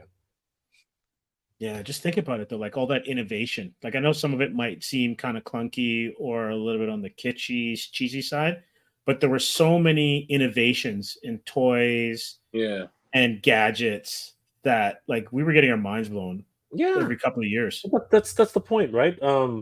It was a time where experimentation was a huge. The movies, television, everything. The 80s was that magical time where technology was just at the point of actually becoming cool, right? But not quite as groundbreaking as it is today, right? Right. Today we have leaps and bounds every single year. It's exponentially. It's going crazy. But back in the 80s, there was some really cool tech, man. Like, do you remember the little robots, the freaking Radio Shack robots that they used to have? Like, those are really fun. Yeah, useless remote control cars and all that kind of stuff back in the day. If you, Jay, since you're a big toy collector, what's one figure that you buy all the time, or do you have a collection of figures? Let's say like Boba Fett, and you just keep buying Boba Fett's and have an army of Boba Fett's, or something. That is a really good question. I will say I have in my collection I have 6 Voltrons. All the same figure? No, not the same. Like every time a new one comes out, right? I tend to buy it. Yeah. But I got the same. Like you know how some TMNT collectors get like 20 foot soldiers, or but I'm gonna tell you mine. I really don't know how it started, but I have 12 or 13 original Battle Cats. Oh wow, Wow. For some That's reason, awesome. everywhere I wow. travel, I see a Battle Cat, I buy a Battle Cat, and the purple one with the velvet. Yeah, there it is. Is that the new version though? No, this is the original. The new version doesn't look as good. I believe I have 12 or 13 of those, and about 8 with harnesses and some without. You Also, are a gem. The purple one. It's Panther. That's it. I got about 4 Panthers. Yeah. And it's hard to find those with no wear on the velvet, on like the fur or the purple fur. Nearly impossible to find that flocked perfect on that one. Nearly impossible. Flock is almost always destroyed. So I've never seen a box one before. I've seen a couple box ones, but that are very, very expensive. And then you got this beast. Oh, wow. Is that the new one? Yeah, this is the Mondo. Oh, that's Mondo. Yeah, it's Mondo. It's I a freaking. It looks heavy. No, it's a cat, dude. It's a pet. It's Die cast? It's my new pet cat. It's literally, this is my pet cat. Like this is no joke. This thing. Wow. Here, Chris. It'll knock your microphone off the table at some point if it's your new pet cat. It's literally Size of the Revelations. Say that again, Carlos. Is that the size of the Revelations? It is. It's not the Revelations. This is the size. This is a 1/6. These are 1/6. Oh, that's okay. Yeah. This was $600. This was $600. Wow. Jeez. And that's not Canadian. That's American. I just love buying Battle Cats. Yeah. Battle Cat is the best. Battle Cats. Actually, I probably own like 50 or 60 original Stormtroopers as well from the 70s. So. Yeah, I remember you talk about Stormtroopers, right? Yeah. Yeah, I remember when Empire came out, and then they came out with the Stormtroopers that were on Hoth. Yeah. And then they had the biker, the speeder bike version of the Stormtroopers. I always liked those designs back then. Yeah. I was always captured by the red Imperial Guard. Oh yeah. Loved Yeah. them. Those were always the ones that I thought they looked badass, but they were pussies, man. Did you see Yoda? Who was it? The Emperor basically shooed them away. They didn't do anything in the film. Yeah.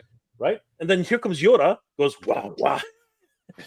But speaking of Star Wars toys or vehicles, actually, I loved Vader's TIE Fighter. But they were like hardly anyone ever had them. And I think the only places that we could get them back in the day were, I think it was some place called Consumers Distributing. Yes. That's where I used to work. Really? Absolutely. Yeah. With those little golf pencils where you had to fill out. Yeah. What was it called? Man, I love that place. Old school Amazon, guys. You got to basically was Amazon. You're correct. Amazon. But they never had anything in stock. Every time we went there, I was like, "Do you have this in stock?" No. Because I guess it's been a lot. Because we Tell them, stole them. Carlos. Damn it! They're so Tell easy. them, Carlos. Jesus. The back door was always open. All right, Abbott, I got you, brother. I got you. Gummy bears bouncing here and there and everywhere. There you go, Abbott. That was for you, Abbott. There you go. Gummy bears. Yeah. Actually, back in the day.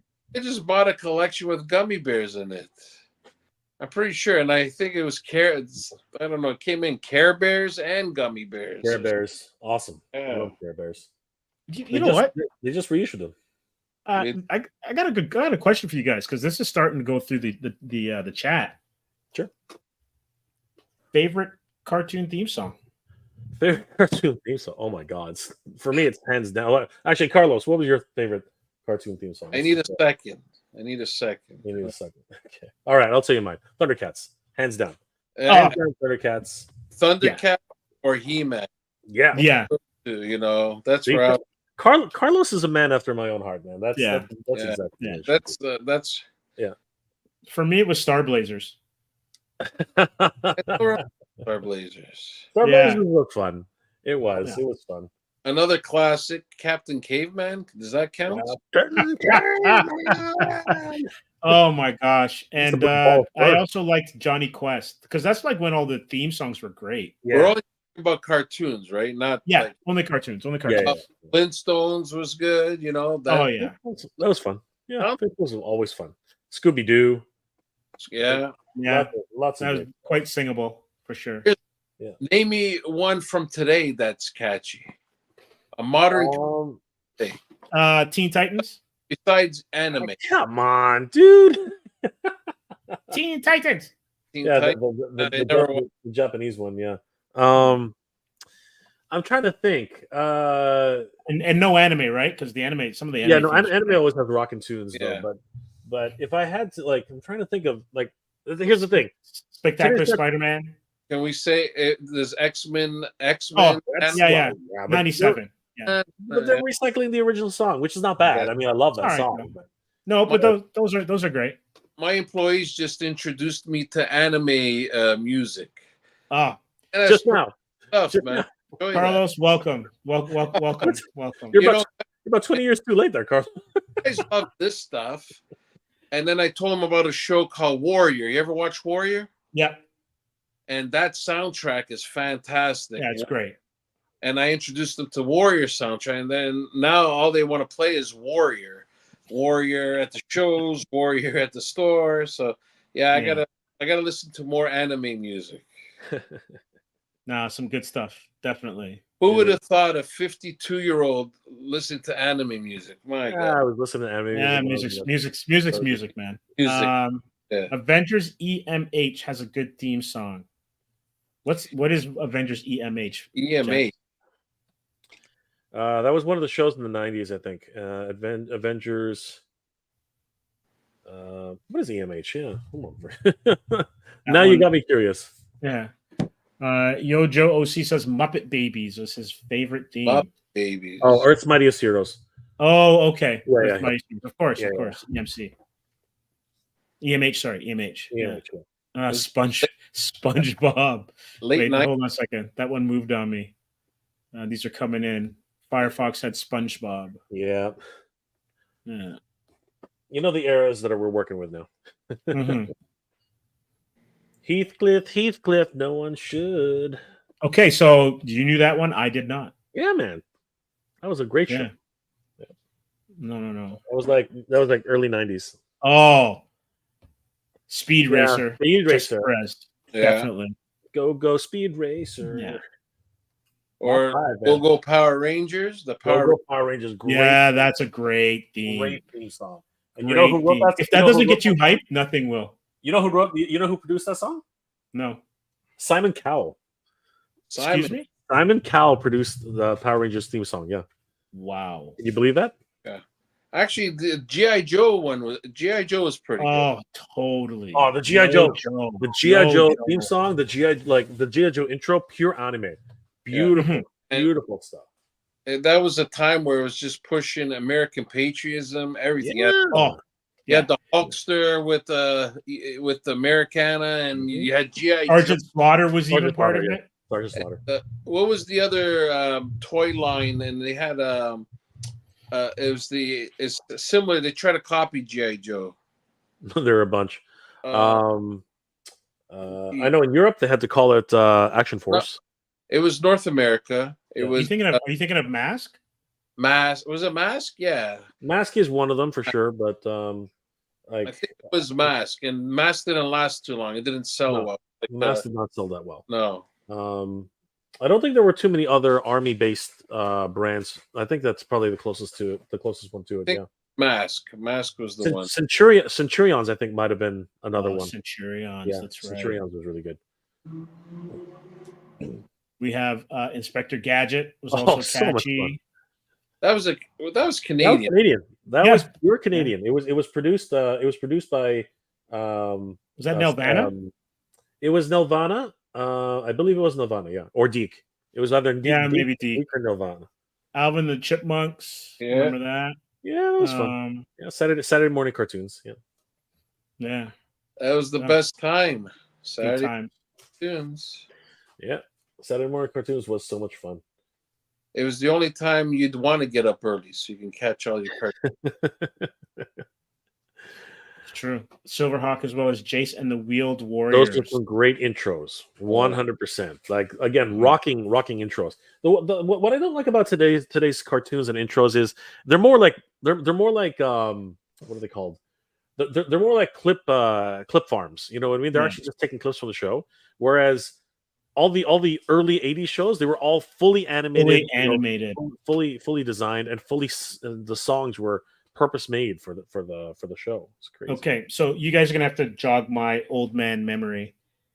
When I don't know if it was the G.I. Joe movie where they have the attack around the Empire State Building, Statue of Liberty.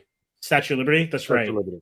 That was animated so amazingly well, and then the theme song blaring at the same time. That was so Man. good. That was so good. That was peak. It was Peak great. cartoon, That was the height of G.I. Joe, and they wanted to avoid the same situation they had with Transformers, which basically traumatized kids. But they still traumatized. Like that was the first time I saw blood in a cartoon character. I was like, "What is that?" It was crazy. It was so good. Absolutely, for sure. Fantastic. I remember was it Don Johnson? I think this is around like Johnson? Serpentor. He was Falcon. No, he was Falcon. He was Falcon, but he was in the episode or the movie. What's it called? Globulus was played by Meredith Burgess. Yes, Meredith Burgess. Yep. Wow. Yep. Okay. Rocky, you're a bum. Rock, you're a bum. Save some for the sequel. Save some for the sequel. I love that commercial. That was an awesome commercial. 6 a.m. Everyone's talking about getting up early Cookie to watch. Crisp. Yes. To watch cartoons. Love the Cookie Crisp. The Laugh Olympics. I love that show. Of course. Laugh? What was it called? Snaggletooth. Snagglepuss. Heavens to Morgatrude. Yeah, man. It was basically like there was a film. I think my dad had me watch it. It's a Mad World where they're like chasing around. Yeah, almost like a big scavenger hunt. Yeah, it was. And Laugh Olympics is kind of like.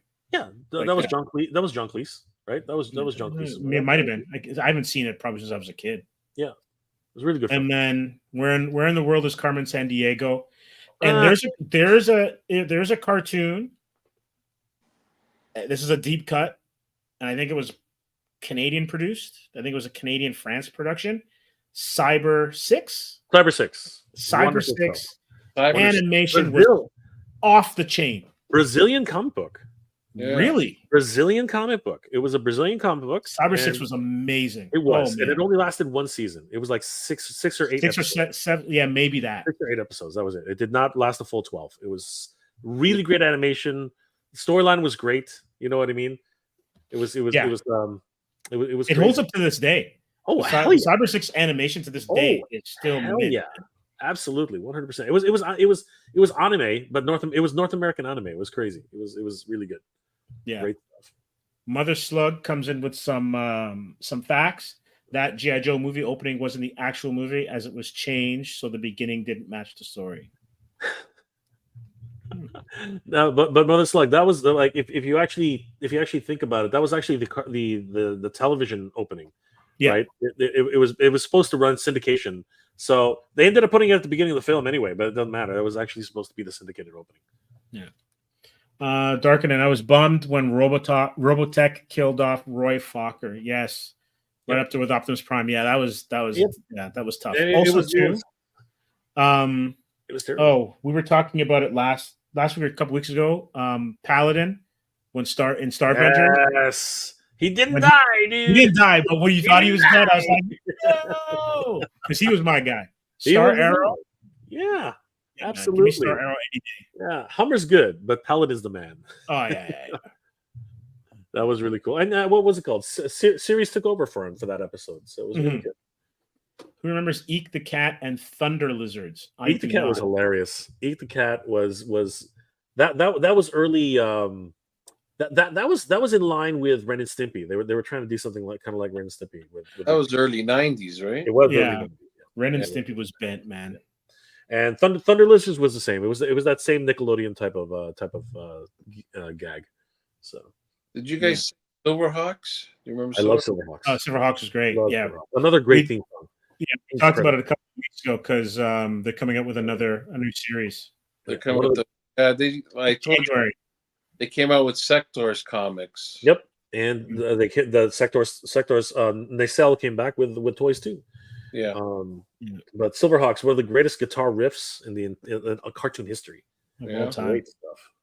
Great stuff. Yeah, definitely. So since we're on the cartoons, and Jay and I had this little bit of a conversation earlier, is there a toy line that is there a cartoon or an IP that needs a toy line that really hasn't had one yet, or needs one updated?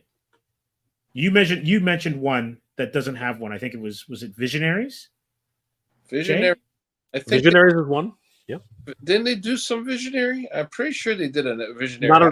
They did Visionary toys, right? Yeah. But all right. So hold on. Are we talking about toys that need to come back? Or are we talking about that he never made toys? Never, never. Made toys. It's an IP that needs a toy line that hasn't had one yet. Okay, that's different. That's real hard though. That is pretty tough. I'm just wondering if there's a deep cut where it had to be a real shitty like.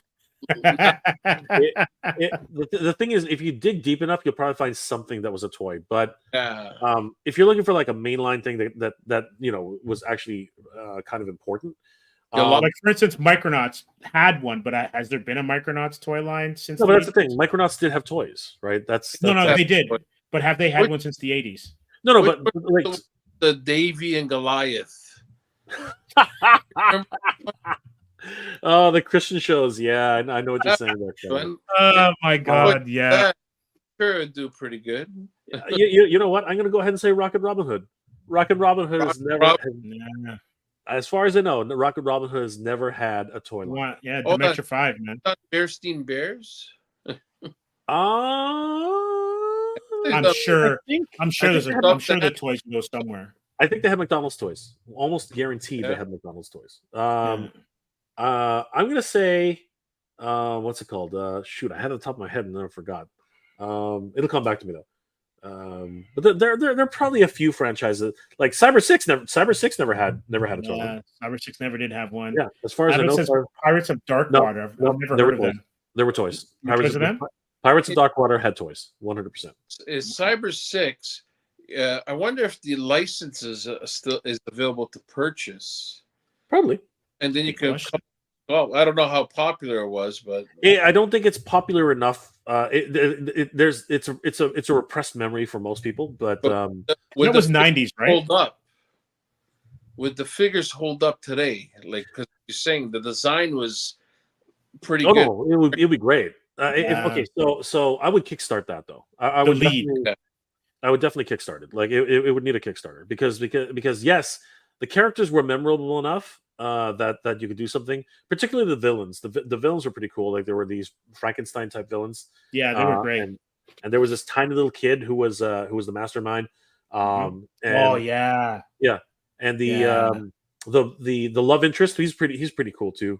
Look up Cyber 6 just to refresh. You'd have to get the Panther. The Panther is 100% necessary. Oh yeah, Carlos, you'd buy Mad. You know what? There's potential here that we could do something with this. Yeah, there are people who remember it. There are people who remember it. Trying to I already have a toy manufacturer who we can work with.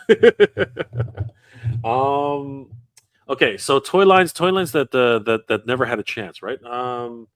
Or cartoons that never had a chance.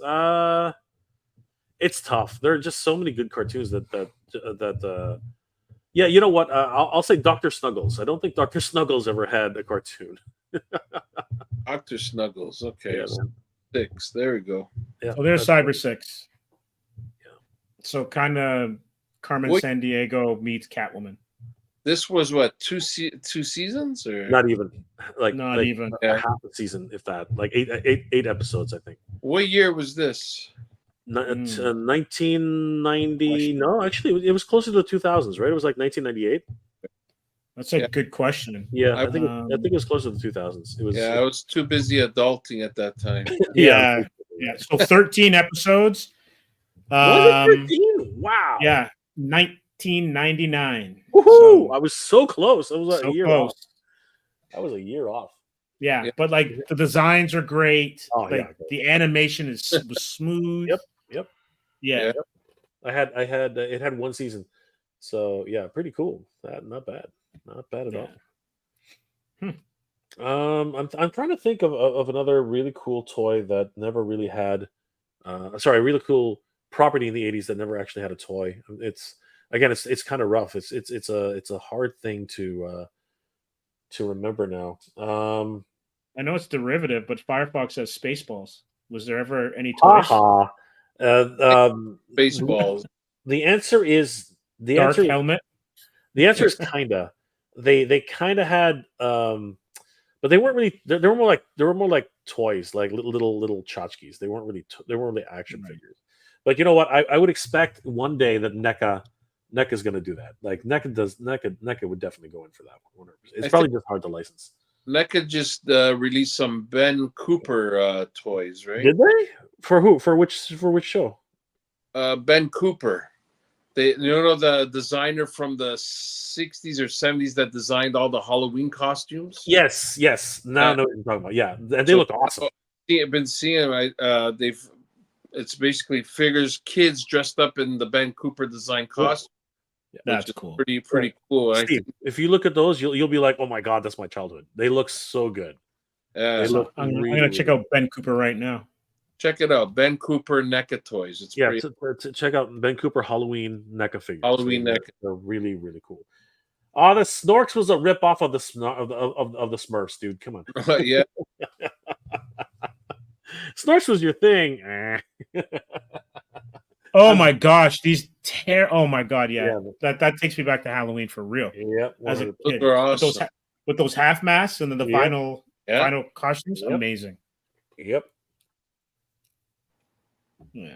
Okay, so that's a pretty interesting one. The Wildcats cartoon needs of figures. Yes, actually, I think you hit that on the head. But I think Toy Biz did Wildcats. Wildcats from Image Comics. Yeah, I think. How have they never done that? No, I think Been done. I remember a Z-Lock figure. Hold on for a That's second. the first thing I'm thinking of. Grifter. They've done all Yeah, that. Grifter Yeah. and Zealot for sure would have. Yeah, for sure. That was Toy Biz. Yeah, Toy Biz. Yeah. Yeah, Toy Biz. 100%. McFarlane did some after too. Yeah, he must have. Yeah, right here. The Wildcats. Z-Lock. Yeah, Toy Biz. I would see some Cyberforce figures if we're not talking about TV. Yeah. figures. I love Oh, to see yeah. But that actually is becoming a thing. What's his name there? Freak, Mr. Captain America there himself. What's his name again? Liefeld is Deadpool, Mr. Deadpool. Yeah. Liefield's making Cyberforce. I was talking about the chest. The chest. Yeah. I can't draw feet, but watch me draw these pecs on this Captain America. Yes. There's you don't something notice the feet then. There's something they can't even draw hands half the time. But there's something about Liefeld that people just like. He has huge fans. People love his shit. I don't know what it is. I just don't get it. You ever see the bits where he makes fun of McFarlane and McFarlane Toys? Yeah. And Hey, now they have a good back and forth. Yeah, such a good impersonation of McFarlane. So, Yeah. Yeah. Whenever there's an announcement, he'll pretend that he's McFarlane and go into the big details. It's hilarious. Yeah. He does it. I'm Toddy Mac, and this is I approve this message. Good old Toddy Mac. I love him. Good old Canadian boy. Canadian. Yeah, for sure. Don't forget, kids. He's Canadian. Still is Canadian. He loves Canada. That's right. Calgary. I think both he and Byrne were out of Calgary. Mm-hmm. I think Byrne's actually. Yeah, I think Byrne was born in England, but I knew that he lived out west for a while. I think he lives SWAT in Cats. like that. Yeah, SWAT Cats. That was one definitely that needed one.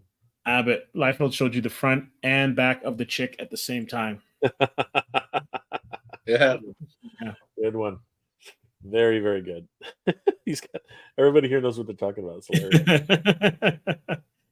And then Hal Jordan says we need raccoons figure. Classic Canadian cartoon. Oh, very good. Did they never made raccoons figures, I right? don't think so. I don't think so. think so. Shit, we gotta get on that, man. That's gotta be. Did they ever do Inspector Gadget? Yes, multiple times. Okay. Yeah, back in the 80s. Raccoons, that would be awesome. Yeah. Yeah. That's That- taking me back, man. Yeah, me too. I'm down to buy the license and get these toys. Oh, It would probably work today. Today it probably would work. definitely. It's Let's very go. Canadian. It's very Canadiana. 100%. yeah. I mean, Bert the Raccoon's wearing a freaking hockey jersey for crying out loud. It had to Oh have yeah, that's true. U.S. Syndication at some point. It I, had, I believe it did. I believe it did. It did make its rounds in the U.S. So there are people who remember it. So I think you'd get you'd have some sort of market for it. 100%. Yeah. Wow. I'm down for raccoons. Let's go. Let's see who owns it now. It's probably the CBC. CBC CB probably still has a. What's that T-shirt? A retro T-shirt company that does all those licensing for Canadian. Retro Rewind, I think. I think it's Retro Yeah. Rewind. Here's one that's interesting. Abbott brings up Samurai Pizza Cats. Samurai Yeah, the cat. they in Japan they have a lot of Chokogen toys for that. Okay. Yeah, great theme song too. But if you're talking strictly the American version, there's never been one. No. So, Was that like a rip-off of the Turtles? it was in that era, but Okay. but it was just a I think Deke literally just licensed the show, redubbed it with a completely brand new storylines. They rematched like multiple episodes into something completely different. Because it's just a parody. It's just an absolute parody of robotic robotic cats. It's not even supposed to be ninja anything really. It's just a weird weird mix, and the actual show is just bonkers. It's just this weird little TV show. But again, that's back when you can get stuff made. Absolutely. But you know what? Everyone was trying. Carlos is right. Everyone was trying to be the next Ninja Turtles. Everybody was trying to be Ninja Turtles around that time. Ninja Turtles the only one that survived, technically. 40 years. Oh, and going, and going like a Yeah. like a plague. No, I'm just kidding. Todd with his bag of Sharpie markers. Mother slug. That's funny, man. Did they ever make Star Blazer toys? In Japan, yes, I think they did the ship. Yeah, they did the ship. Okay. multiple times. Way too many. I do believe that just like the Robotech toys, Matchbox also did a line of Star Blazer. I do believe so. I do believe so. Yeah. I I think they actually did a live action version of Star Blazers. They did. It was It's called, is it 4 years Yamamoto? ago. Yeah, it's Yamato. It's Yamato, right? The original Yeah. space battleship Yamato. Yeah. It was a Japanese Netflix production. Yeah, I'll have to check that out because I enjoyed that cartoon quite a bit. Yeah. The storyline might not be exactly the same as you remember because they didn't make changes, but for the most part, the Gamelons are still the enemy and the Earthlings are still Earthlings. You know what I mean? But so it's a lot of fun. What's the big toy line that we're waiting for as retailers right now? So right now there's just multiple lines which a lot of people are collecting. G.I. Joe is still hot as hell. I mean, like it just continues to Really? defy the odds. Really, yeah, it still is really really hot in terms of its overall scope. Star Wars is dead. Don't even bother. Yeah. Marvel is just on such a decline. It is just unfortunate. You know what I mean? Like you know that for sure. Yeah, Marvel Legends dead.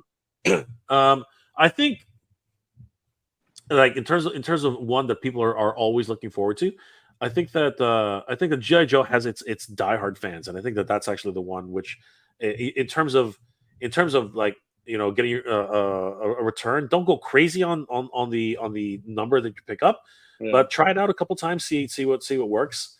They're making a lot of vehicles now, but let me think. I think that there's no one real toy line that anyone's actually looking for, like really salivating over. It's just these little blips, because again, it's all about nostalgia right now. Realistically, like Diamond just released a whole bunch of Lord of the Rings figures. You know what I mean? So they look awesome, but I don't know if anybody's actually buying them. No, I got nobody asking for that stuff. That's the thing, right? Last we just got hit hard with a lot of McFarlane stuff. So. Oh, I saw the boxes on your social media. Wow, 42 cases of McFarlane toys. I'm like, why dump everything in 1 week? It's just it hurt. But Todd's like that though. Like one thing you can always rely on Todd is a lot of volume. Like that dude. But all in 1 week, it's one release is nuts. But yeah, DC did well.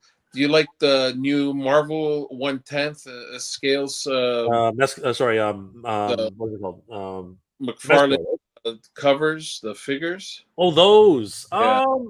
They're nice. I mean, they're bookends. You know what I mean? Like, they are nice. Yeah, they're nice. And again, it's all of Todd's best covers, right? It's got his Deadpool. It's got his Spider-Man. It's got yeah.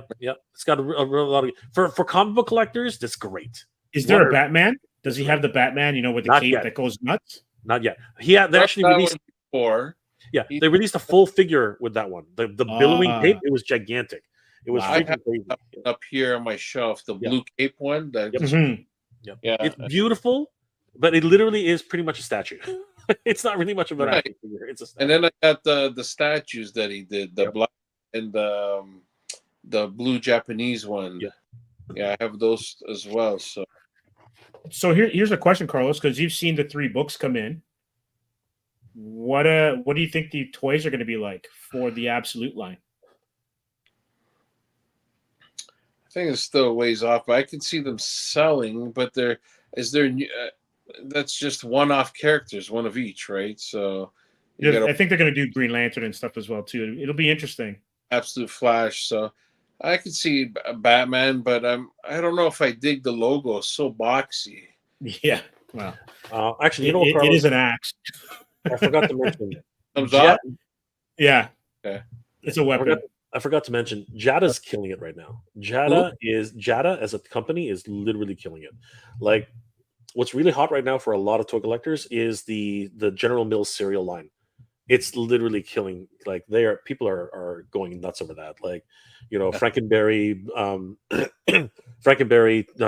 Count Chocula, Boo Berry, all these guys for whatever reason. Tony the Tiger. Yep. But I had those a few years ago. But where I think there's a resurgence right now is Cars. Yeah. Wheels, Matchbox, not Matchbox necessarily, but Johnny Lightning and the toy, Jada toys. Jada. Fantastic, you know, and I don't know if you noticed, Steve, we got a whole selection of cars now, of Hot Wheels and Jada toys.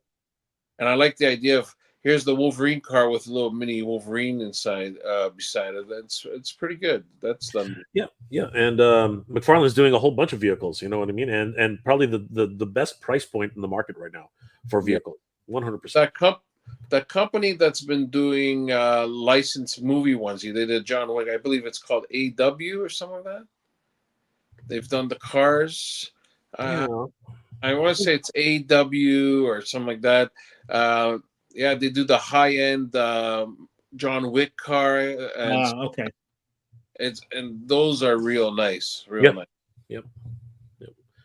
Yeah, so it's a great time. Remember Hot Wheels Elite? You remember? Yeah. And they went away from that, and they used to put out all those beautiful, the A-Team van or Ghostbusters, the Ecto-1, and you know, now they're coming back to doing those again, which is real nice. Yeah, 100%. But Mattel knows what they're doing, no matter what. It's still a great time to be a collector right now. Yeah, for sure. Yeah.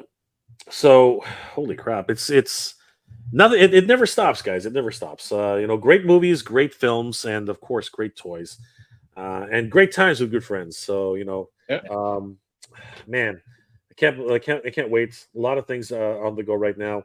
You know, Carlos, thank you for dropping by, man. It's been it's awesome. That's 3 days in a row. I appreciate you guys. Thank you. No, thank you for coming. Yeah, I don't Really Carlos, love it. I'm laying on the couch, chilling out. how can people reach you, Carlos? And what are you up to right now? I'm laying down on my couch, chilling out. I reach us at I don't know, what is it? Gotham Central CC on IG and Facebook, GothamCentralComics.com, your one-stop shop for all your new comic books, toys. We're getting there, Nobody's perfect, but we're getting there, and we're getting everything online. So, and hey, it's been a fantastic, great few months of comic book reading and collecting again, which is fantastic. Yeah. Who's Timescales. Carlos has the right idea. Just lay on the couch. Amen. You got it. You got to There you relax, my friend. Doing There this you go. phone. Does this come? Like, I'm a newbie to this stuff. I've been on podcasts before. Does this come? Can you hear me? Do I have to buy a microphone? Nah, you're good. Do I need those professional air Well, these lovely things that I'm wearing, no. stuff? I don't know. This is fine. It's in front. I got the behind me. I got the game playing and behind the phone, so I'm always checking the score. So multitasking, man. It's all good. This guys, and thanks for taking me down memory lane, because the older I get, the more the memories of the past get pushed aside. I feel like the TVA, where they just have all the stuff here. So something in my head's got to go pull a memory out of it.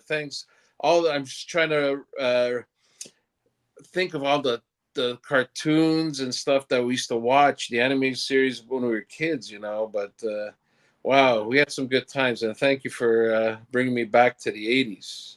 No worries. Always Absolutely. Pleasure. We can Always always dive. We can dive deeper, but not. It's always a pleasure having you, Carlos. So thank you. Anytime. Steve, let's take it away. Yeah, absolutely. Thanks again, everyone, for coming by, and loved all the comments. They were fantastic. Carlos, once again, thanks again for spending some time with us and with the crazy toys. La di. Jay, safe travels, because I know you're going to be on your way in the next little week. We're going to take a 1-week hiatus. I have to travel, but we'll be back 2 Wednesdays from now. But everyone, stay safe and keep it indie.